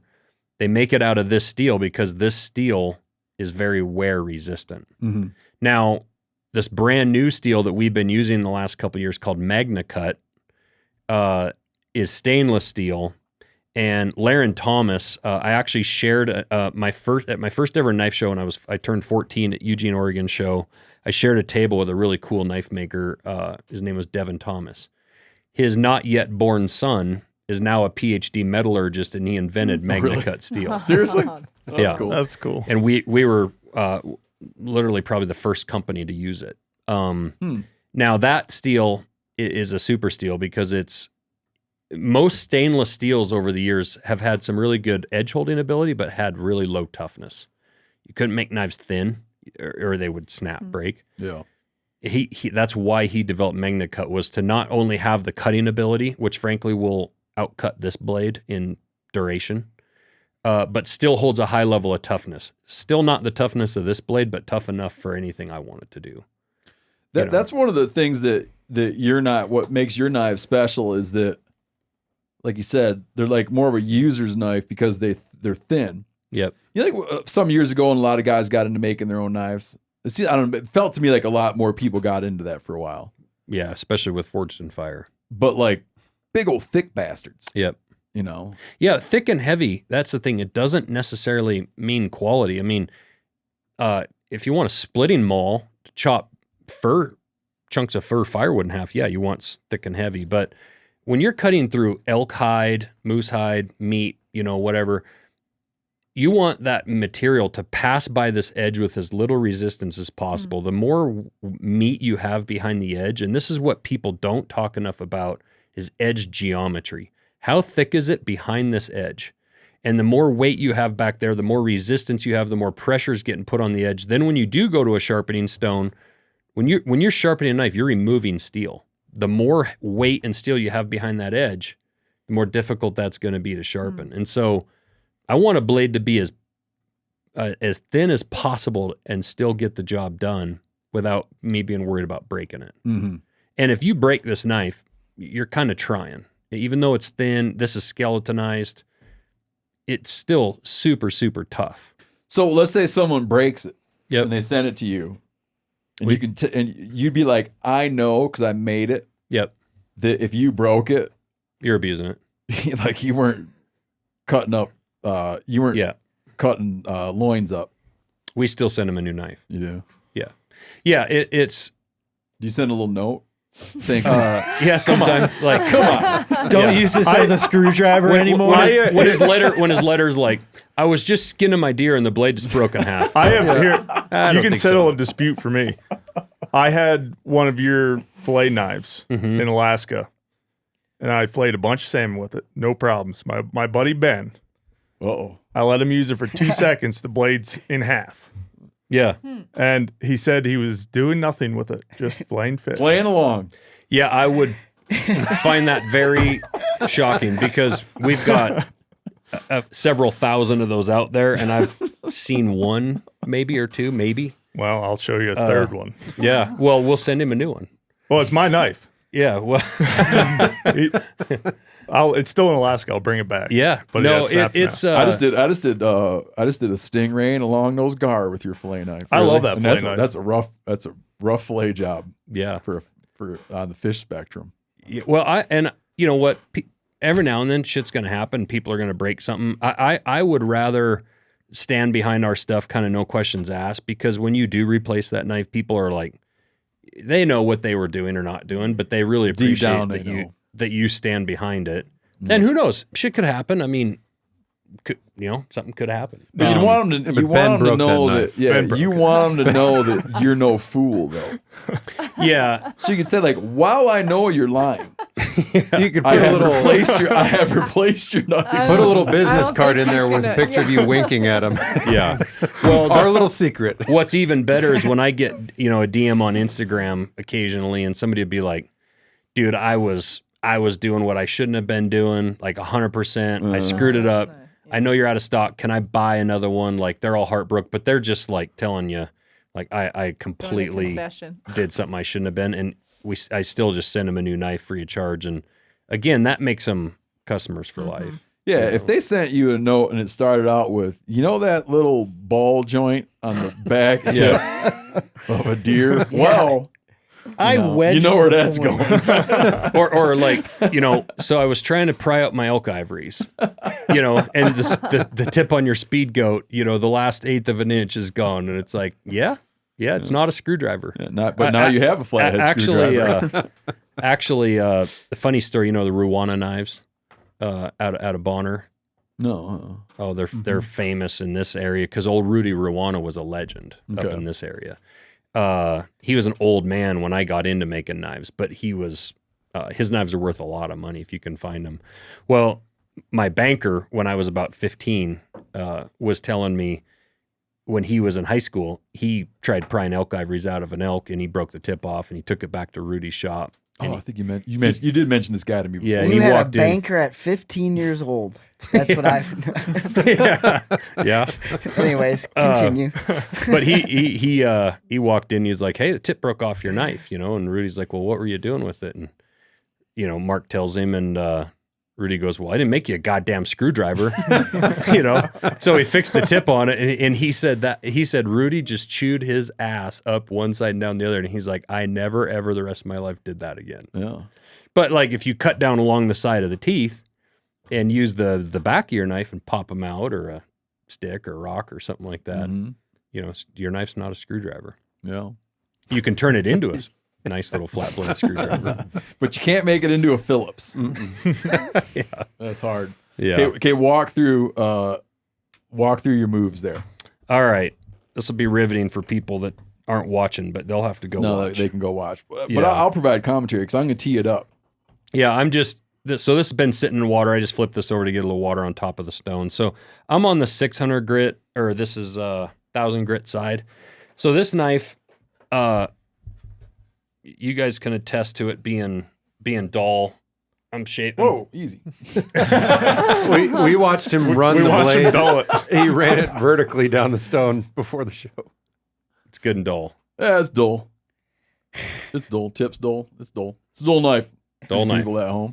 So can I provide a quick little bit of color? Yeah. No, you go ahead. You go ahead. So no, I am gonna. Most people go, meaning left side, right like side, cutting, left side, cutting, right side. cutting into the stone. Yeah, most like people going cut. like you're slicing and you do like left, right, left, right, left, right. Yeah, that's what I do. Yeah. So actually, let's talk about that. Let's talk about what the edge of your knife actually is. Okay. It's really a micro saw. There are teeth on your edge. When you look under a microscope, there are little saw teeth all along your edge. So when your edge is really nice and sharp, especially, and again, I'm talking about a hunting knife here. A chef's knife or like a razor blade is going to be a little bit different. Okay. But there's little micro serration. So when you're cutting let's say into a moose, really thick, bristly hair, or a hog or something like that. But even with like the hide, the leather, or meat, you want those teeth ripping and tearing and biting at what it's trying to cut. So when you're cutting, and I don't generally say you should be cutting a crosshair, but if you ever do, and you're cutting a crosshair, you will actually see those hair pop. I mean, almost jump off of the hide because those teeth are catching that hair, and when they pass through it, that hair is popping apart.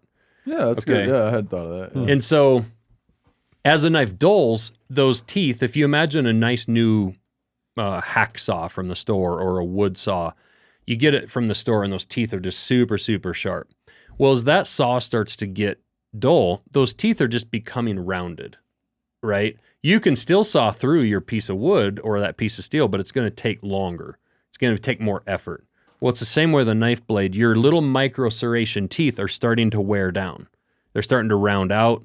And at the certain point where like they are here, this is flat. I mean, if you looked under a microscope, there would be a microscopic flat across this edge because you guys saw me go right across the stone. Mm-hmm. So what I need to do is I need to reestablish my teeth, my burr on this blade, because that's what's actually going to do the cutting for me down the road. And that's what's going to give me this long duration, I did 2 elk and it was still cutting. It's because I actually delivered that blade to you with those micro teeth on it. So it didn't just go flat dull right away. If I was to strop this edge down or buff this edge down to like a razor blade, as soon as you start cutting hide or some wood or something like that, it's going to immediately create a flat spot as soon as it wears off and there's no teeth there. So it's going to go from feeling smoking sharp when you get it to like flat dull fast. But man, nothing feels better in that first couple seconds. Do you know what I mean? Yep. Oh, you just love it. But you got to last longer than just a few seconds.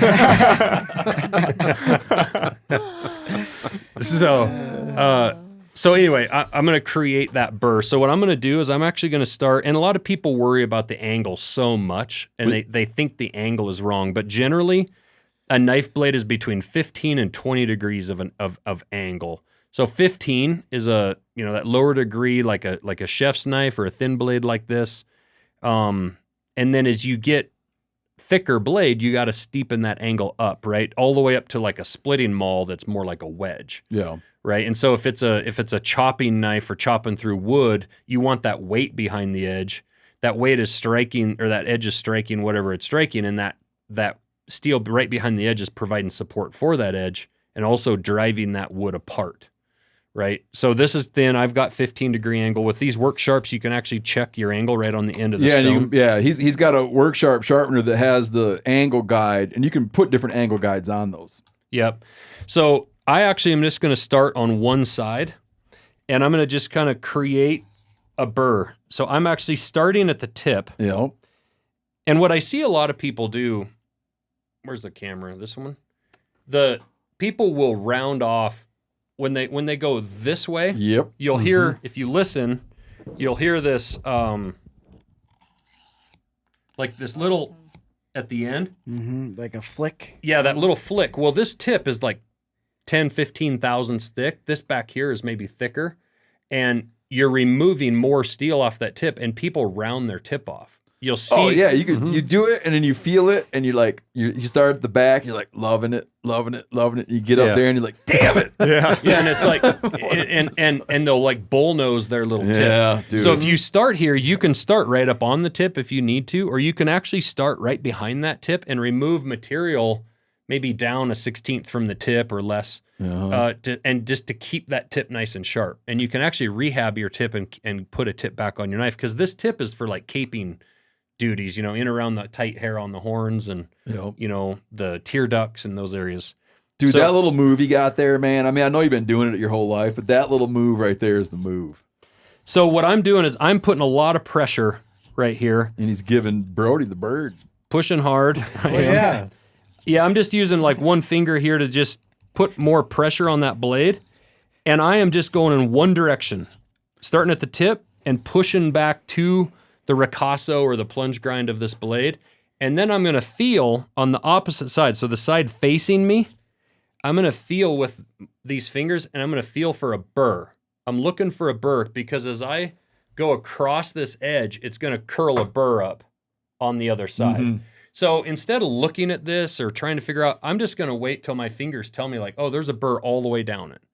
I'm starting to develop a little burr here, but I don't have anything up here by the tip and nothing back here. Or you might work that one side. So I might even work this tip, like I might just work this spot for a second. Or I could work back here, like right in this spot, or then I can go back and even this thing out.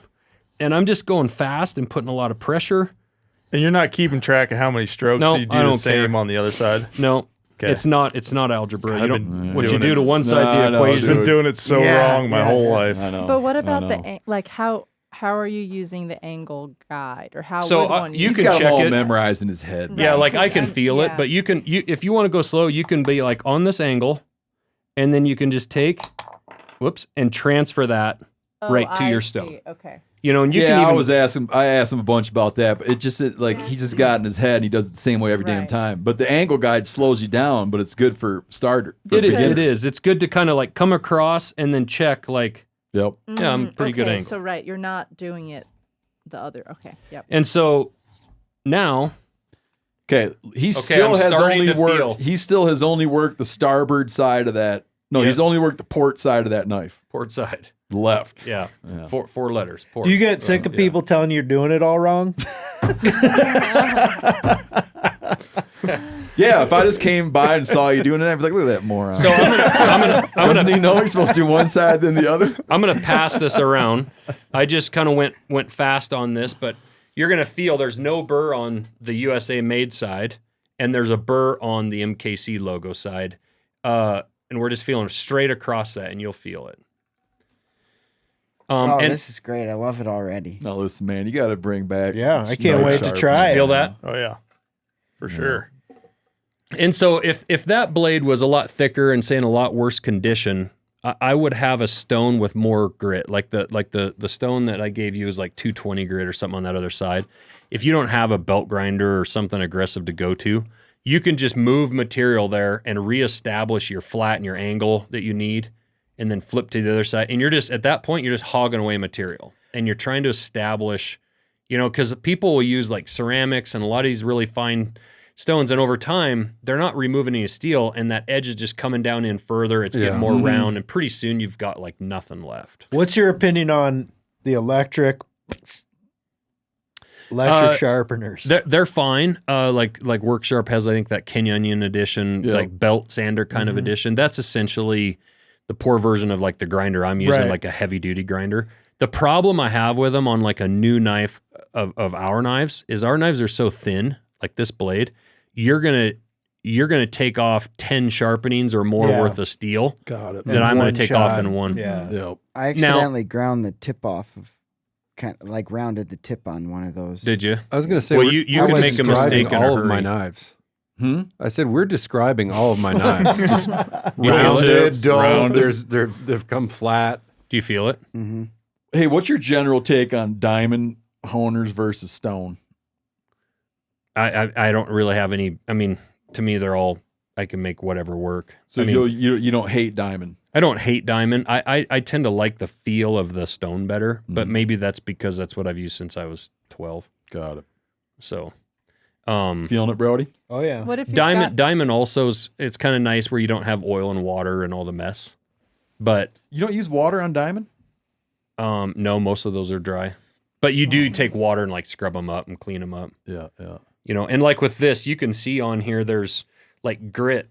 So these stones will load up. It's carving away steel, and you're leaving that steel on your stone.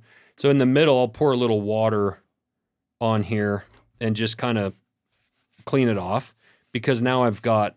I mean, it's like putting a new piece of fresh sandpaper on the sanding stick. And that You want to come over here and cop a feel, Phil? that material's just filling in the gaps. All that like steel is just in there filling the gaps. It is, between yeah. It loads up. It's like if people sand on a project at home with sandpaper, and your sandpaper starts getting full of stuff, dust. Yeah, yeah. If your sandpaper is not necessarily totally dull yet, it's just loaded up. Yep. So if you clean it, you'll bring some life back. So now I've done that side. I'm going to go to the opposite side and just do the same thing. Kind of weird sitting. I always do this standing. Now here's where Again, I'm here's pushing hard. Even though I've been mimicking the style you taught me, here's where I got a little bit. Here's where I needed a refresher. Is how do you know when you haven't just rolled it over the other way? Well, you're not going to roll it over. I mean, because like right here, I can feel a really heavy burr out here, but I don't have anything back here. Okay. So you're not just going to roll it over. I mean, let's say you did that for a day, aren't you going to have it be? Well, if you did it for a full day, you would just end up with like a wedge. Isn't that the purpose of like a leather? Is to line that? Yeah, that we'll burr? get to that at the end. Because like right now, I have a really good burr out here. There's no sense in me taking more life out of my knife here. So I'm just going to work this 1.5 inches right here. And you don't run the risk of going one or two strokes too many and just rolling it the other direction. No. Okay. No, because the next step that we do is going to account for that. No, why are you ignoring the tip now? Because I already have a burr. Okay. Oh, And you're monitoring where you're at. Yeah, so like I already established a really nice burr in my first like 10 passes here, but back here I didn't have it. So there's no sense in just taking steel away here for the sake of taking it away. Yeah. I have what I'm looking for. I'm going to here, and now I've got it. after I just did those passes there. So now, to your guys' point, I'll kind of balance it out, right? So I'm going to do a full pass, kind of hard like I just did it, and I'm going to flip it over. No, he's doing the lefty righty. And a full pass. And now I'm left and right every time. I'm still pushing hard. Okay, pushing hard. And then what I'll start to do is I'm going to start to lighten my pressure. I'm still pushing, but it's getting lighter. And with each pass, I'll do a pass on each side, and then I'm lightening even more. And you can hear it in the stone, right? You were putting some ass into it early. I was. And now it's basically as hard as you can push early. Yeah. Is this something that you developed over time, or is this like a known technique? I learned this from Tim Hancock, a legendary knife maker that passed away from MS, but Parkinson's. I'm sorry, but he taught this 20 years ago at a knife show, and it was like it resonated with a bunch of us. So I'm like the weight of the blade right now. So like basically no weight. So now that last pass was right here. I can guarantee you, even with that last super light pass, I've got a burr on this edge, but not over here. So what's going on that last pass, even though it's the weight of the blade, I'm chasing that burr left and right. And right now I just did a pass here, so I have a burr to this MKC side of the edge. So that's where this leather strop, if you'll hold that in. Let me see that thing. Just hold it up for everybody. Yeah, we have these. Francesca Teton Leather down in Idaho makes these for us. Got it. And they're on our website. But like I have an ancient one hanging on my nail in my shop that I think was my grandfather's. But no reason your belt, a leather belt, wouldn't work. No, I take my leather belt. I think I did it in your house. Yep. I use my leather belt. So I have this burr here, and I'm going to actually demonstrate. You can be the evidence of this. If I go this way, I leave like no tracks. Yep. See that? If I come this way, oh yeah, look at the scratches. Yep. Can you guys see the scratch line kind of? Yep. So that's telling you that little light microscopic burr is just laid over to the left. And that's where a lot of times retouching your knife up in the middle, you might just be unloading that burr, like think of loaded up sandpaper, a quick pass on your stone, one side and back the other, and you pull some of that fat and crap out of your burr, and you realign that burr right down the middle. Yeah, I never thought of that you're kind of cleaning those, you're cleaning those teeth out. And you can see those, they're still there, right? Yep. I'm pushing kind of hard on this side, and then I'll just go to this side, and now I can feel it dragging just a little. I have it on both sides. Yep. And I'll just kind of balance it. I don't want to take too much of this off because that burr is what I want for hunting. You guys want to come up a couple inches? The mic arm is in the way there. Yeah, I mean we've just come back and forth across this strop, and I'm done with it now. So I'm gonna feel it. Yeah, I mean that's smoking sharp. So an evidence of that, if you guys want.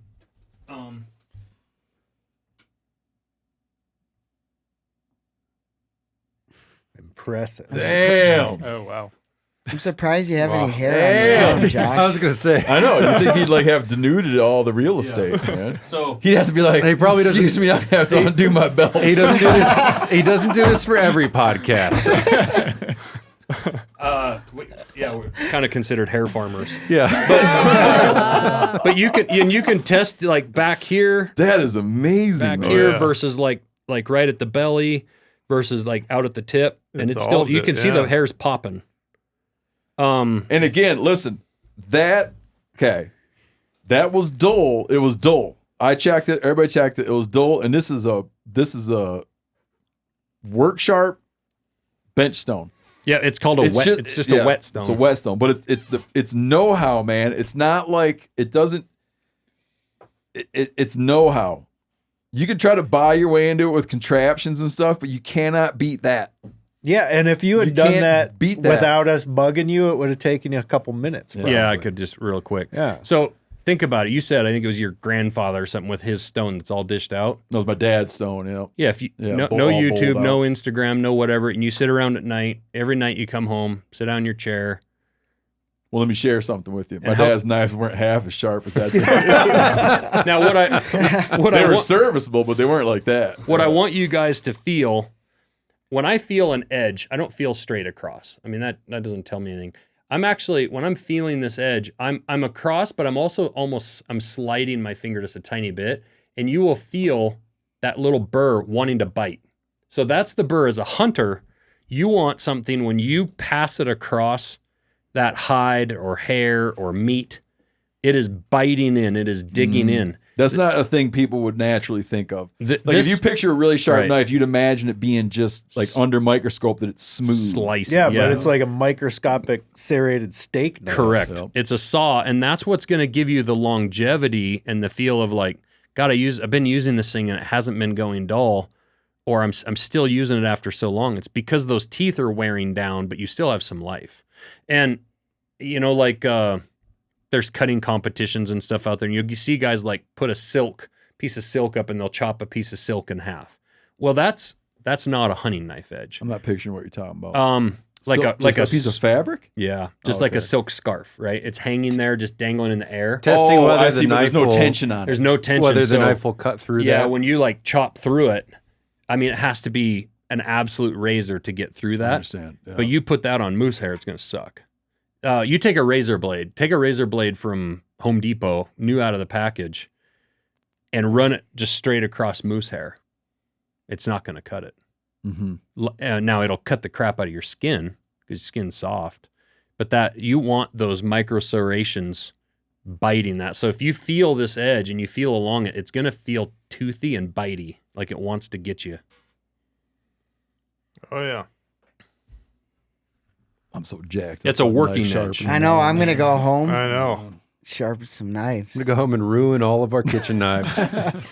No, you're not, Randall. Come on, you're gonna. Well, I need practice. I'm gonna get out all the. Oh, I see what you're saying. I'm gonna get all the knives from the camper, and I'm gonna Yeah, you can sharpen the totally feel camper knives first. bite. No, it's not complicated. And it's what I want people. I want the whole idea of passing your stuff down is like, how cool would it be if, I don't know, do you have kids? Mm-hmm. How old are they? Young? Yeah, Yeah, almost 2. Yeah, so 2 years old.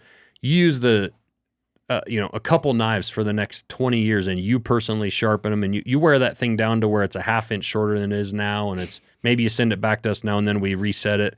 But you pass that thing down, it tells a story. Like when you pass down a gun, I have a black powder gun sitting on my shelf that my grandma gave me that we don't know where it came from, but it was clearly used in like Civil War era. Mm-hmm. It's all beat up and the stock's beat up and chunked out. Like it was old when she got it. Yeah. And you just wonder like, God, what's this thing been through? What's it seen? Yeah. You know, and that's the thing, like when people bring me stuff and they're like, you can tell where their grandpa fixed the handle on it and, you know, sharpened it forever and wore it out. I recently cleaned out my garage and sold a bunch of stuff at a garage sale. The things I did not sell were my knives. Yeah. Keep those. Yep. Knives and guns. Yep. Oh, that's great, man. What would you do differently sharpening like good kitchen knives? Like same process? Basically the same thing, but what I would do at the end is I would flip over on the stone, and I would probably take a few passes on that 6,000 grit side, and it would just make it finer. Sometimes cutting some of the veggies and stuff like that nice fine edge, tomato skin and stuff. But this edge would work just fine in your kitchen, but you'd probably like for like a push cut. Mm-hmm. You know, this is like a pull and a slice cut, where those teeth you're putting those teeth to work like a saw. Yeah. Versus a polished edge where you're just pushing through veggies, stuff like that. Least amount of resistance. So Josh and I worked on it. We've worked on a couple, but two are available. We worked on one. We worked on a hunting knife, which is the first time I've ever gone through this process on a hunting knife. Yeah. We worked on a hunting knife, which we came up with the term the stubhorn, which is an old term for buffalo. But walk through like how you approach the collaboration process, because I don't know the first thing about metallurgy. Yeah. But we talked a lot about what I'm after on blade thickness. Well, not so much thickness. Blade shape, handle shape, blade length. Yeah, but use case. I mean, that kind of lends to thickness, right? Like, you know, a blade that you can use, you know, a hardworking knife, right? Like if you're going to break down a buffalo, you know, you're probably going to use a blade that's a little larger in size, a little thicker in dimension if you're working through joints and some of that stuff. But yeah, we started talking, and you know, I've always been a fan of the show and a fan of yours, and for us to be able to work with you on this was very, very exciting. We talked through. I really wanted your input. I don't want to just make a knife and have you put your signature on something. So it's why it took over a year, frankly. Probably was here a year and a half ago. Yeah, no, we sent back a bunch of what do you call them when you make the blanks? Yeah, we did like 3D prints. Yeah, so 3D like prints. Because I was hung up on one of the things I'm hung up on about it is I like them that have a pretty fine point. Yep. For making opening cuts. Yep. Like I don't like a really exaggerated version be like the beaver skinning knives, which have that it's almost like a half, like a quarter circle, almost bullnosed. It almost looks like a well, and the other thing you scimitar were talking about was like the ergonomics of the handle. Yes, like your handle's much different looking than most of our knives. The other unintended. I'm not holding it like you picture like a you picture a Bowie knife, pick it up, you're gonna like try to kill somebody with it. Right. Most of the time I'm not holding my skinning knife. I'm not like gripping it like how you imagine if you were gonna stab somebody with a knife. You're more pinch gripping it. Yeah, but in all different. It's upside down, it's right side up, it's sideways. I'm holding it this way, I'm holding it that way. Do you know what I mean? It's more like you're not. I'm never grabbing it and doing a whole job like that. I'm using it in a bunch of different positions. Right. You know, it's like it's rolling around in your hand. You're this, you're that, whatever. The cool thing, I'd like it to be shaped where it's not. The shape isn't that you're totally committed on a certain grip. Right. Up is up and down is down, and you can't change it. It's something that you're rolling around. That you're rolling around in your hand. That's comfortable in a bunch of positions, and has some ass to it. Yep. Yeah. But also has a fine working point. The shape of that handle, the unintended thing that kind of happened that I noticed as it came together was very few handles. You know, I guess most of the knives that I see out there, certain size hands fit a knife really well, but then like guys with big hands, it doesn't. Or maybe a guy with a smaller hand is like, well, it works, but it could be smaller. The shape of that handle, kind of works with all people's hand sizes. The way, because there's no like point that comes down on the handle, that handle allows even a guy with a really, I handed it the other day to a guy with a freaking huge hand. And he was like, oh, this is really nice. It's actually comfortable, because usually like the point of the bird beak of the handle is like stuck in his palm because of the size of his hand, and he gets wear spots, like blisters. The other thing we did was we fluted, I use the term fluted because it looks like a Clovis point. Fluted the part of the handle that comes up to the blade. What do you? Yeah, it's more of like a, what do you call it? Like a thumb ramp scallop. Yeah, which again, that's in that pinch grip. I don't know why we don't have one sitting here, but no, that would have been a good idea. That would have been a really good marketing idea. I was waiting for the big reveal. You got one in your office? I have some sitting on my desk. Can you run up and grab it real quick? That's why I have a business partner that does marketing, and I'm not in charge of it. But yeah, like if your thumb is right here, if you're in a pinch grip situation, and we'll show it when he brings it in, but like a lot of times you want more control over that blade and you have your finger on the top. Yeah. And you're getting in doing fine work, again, that caping work and some of that. But you're pinching that side of that handle with your thumb.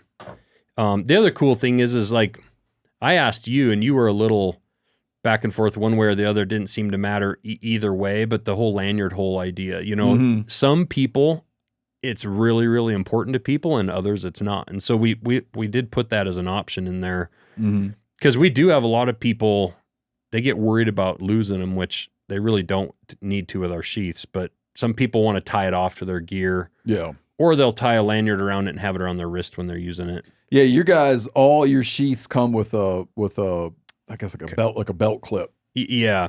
It's a Kydex sheath that blade really snaps into position. Those are molded to that knife. Yeah. And we do that right in our shop. We take a lot of care in really getting those right, and they have an adjustable screw on them retention wise. So if that over time it starts to loosen a little, you can tighten that screw down and get it tighter again. But it's got a belt loop clip on it that we make that you can actually put that knife on your belt and take it off without undoing your belt, or like over your pack strap. Yeah, the way their sheaths work, I don't recommend you do this. The way their actually, I sheaths, got it right here. You could take when the way the knives here. I'll show it. Well, I want to tell it too. But the way the knives go into the sheath, I don't recommend you do this. You could throw this off a cliff. Yeah. And go down there and find it. It's going to be in the sheath. Yeah. It's not going to, it doesn't pop out. So here, listen to the satisfying noise. Yeah. And you can tighten it and loosen it. That's the noise I like. I mean, that snaps. So here we are again. Out and in. Yeah. Yeah. And that's nice. Yeah, you know it's in that there. And the reason it bothered me over the years. I'd go in a store and you look at a knife, you might think it's kind of nice, and then you're like, well, let me see the sheath, and they hand you this afterthought piece of shit. Yeah. The people designing the knife did not think about the guy carrying it. Is he going to be in brush in Canada or Alaska or Montana? I want you to carry your knife available for use. I don't want it stuffed in the bottom of their pack. We can none of us really want to have to fight a mountain lion or a bear with a knife, but at least if it's available on you, you have it. Not to mention just being handy for use. Yeah. If it's buried in your pack, you also maybe get out there and you shoot a deer, you unload your pack and realize, oh, I left that knife in my truck. If it's clipped on your pack and somewhere out on the exterior, you're going to see that you got it. Especially that knife with this color. This is the first time we've done that blaze orange. I mean, because that was the other thing. You were like, I want to set it down and I find need to have a visual reminder to pick it up. Yeah. I like the orange. I like to be able to pick it up. And I like the big it's got like a fat ball on the end. Yeah, and it's got a guard on it. That's the other thing as far as like keeping you from slipping your hand up on that edge. Another thing I was commenting on when we were designing it is, that deep notch sometimes? That's got a name. You told me the name, I forgot. Yeah, that plunge grind. Yeah, I don't like that to be too exaggerated because it hangs up on stuff. Yeah, and you're actually talking about like the sharpening choil right there. And what that gives you is a little spot to start. Like actually this knife does not have it. And as you sharpen a blade down, the edge starts to get below this little point here, and it can be hard to get the corner of your stone in there and start.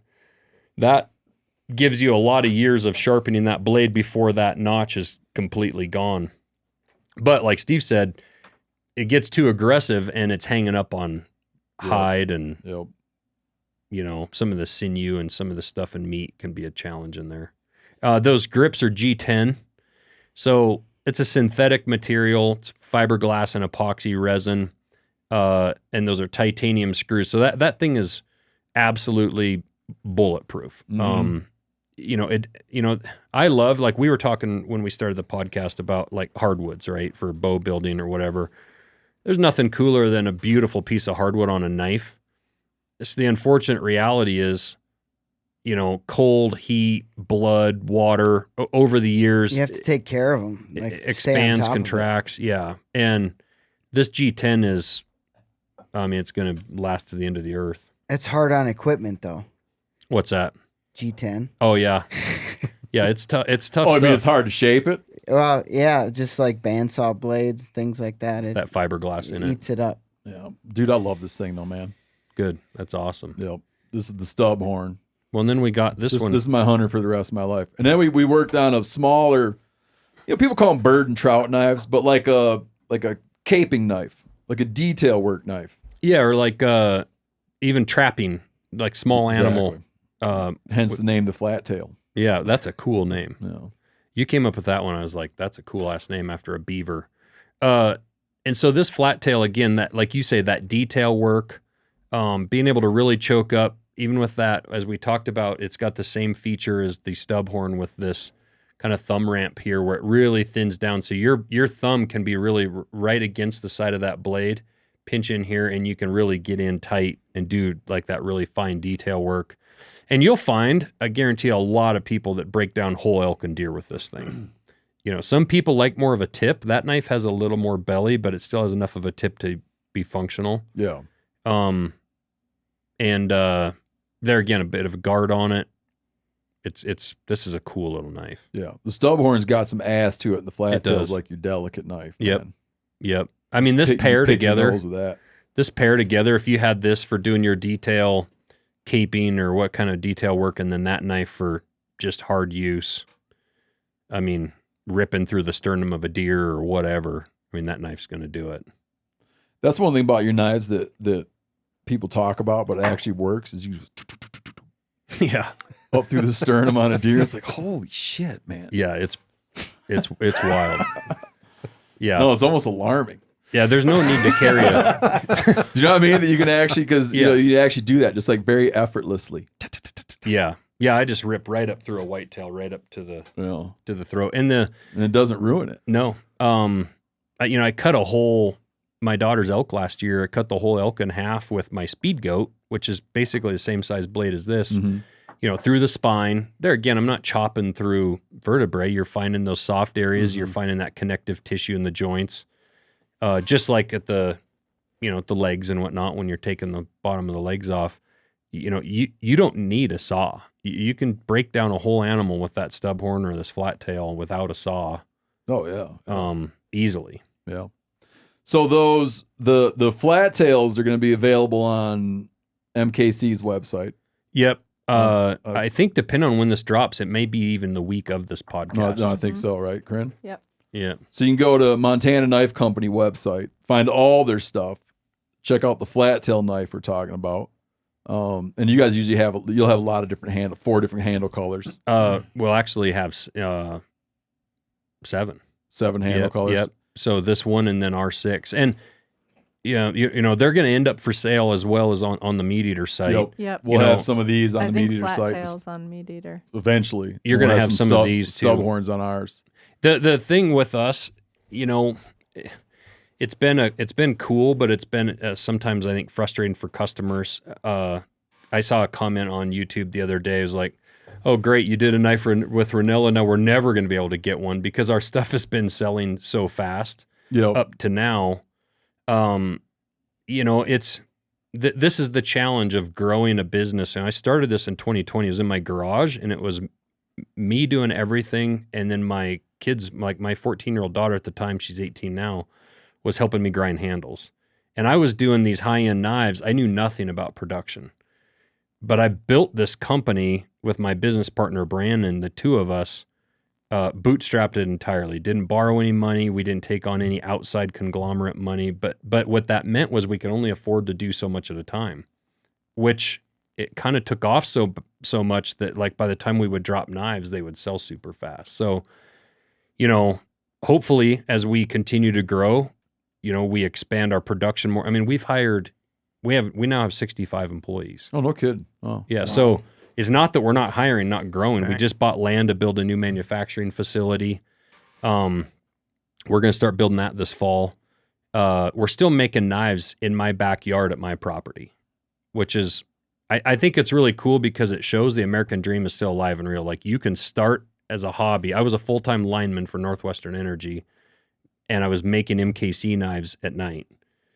And here we are today. So the point is over this next year, we're going to have more and more of these knives available through our site and through yours. But in the beginning here, for the next little while, you better be Johnny on the spot when they see, like, if they see an announcement that you guys are dropping them or that we are, they're going to probably go quick. Yeah, it's always struck me as funny that you guys have the aspiration of someday having it be that your knives are always in stock. Yeah. Well, we kind of learned that it's a challenge when you're dropping them once a week, and then it's a Monday and it's your kid's birthday a few days later, and you're like, oh, I need a knife, and they go to our website and there's nothing there to buy. Mm-hmm. So getting in stock. So you'll take some of your most favorite designs and make them available all the time. Yeah.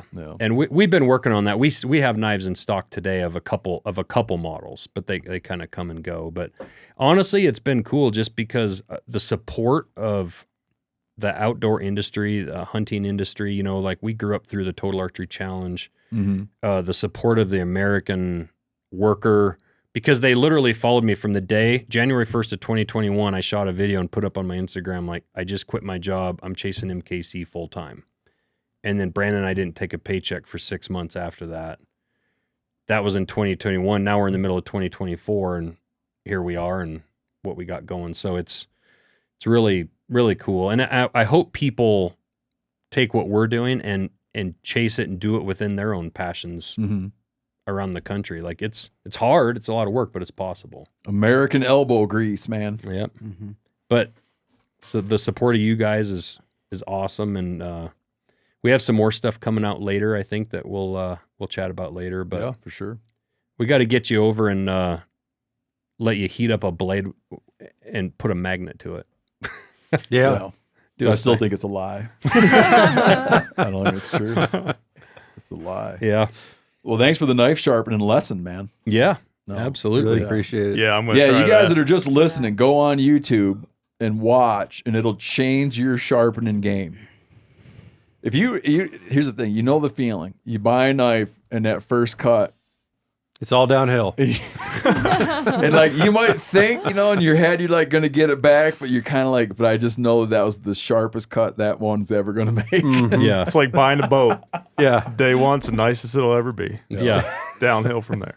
Exactly. You're like, there was the sharpest cut that knife will ever make. And imagine getting where you thought, nope, that knife's got sharper cuts in its future. I'm still just staring at that shiny bald patch on your arm. I mean, you could go get a tattoo for that hair growing back.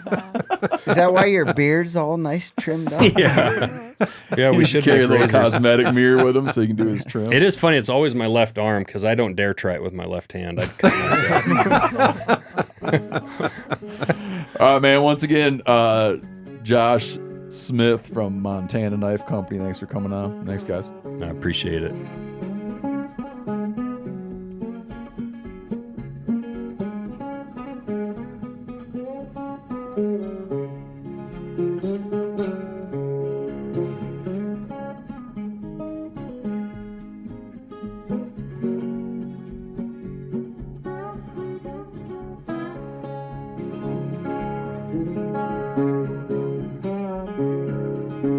Up before the fog, socks, boots, gear, ready for the slog.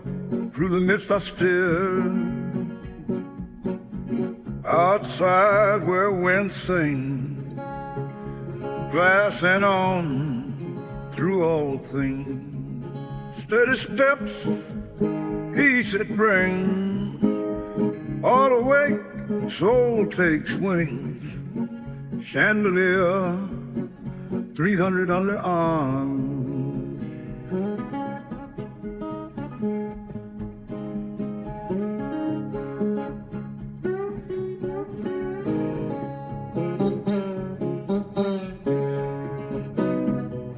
Midday sun, bright light still, east calm.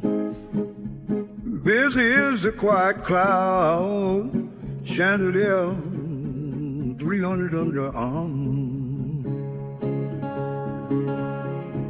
Undone steps out of the road, trophy head while they behold. Still breath, measure twice more, a beauty of years bold. Steady steps, peace it brings, all awake, the soul it sings. Chandelier, 300 underarm. Kneel beside the fallen soul to feed first respect, which was echoes, carry the echoes home.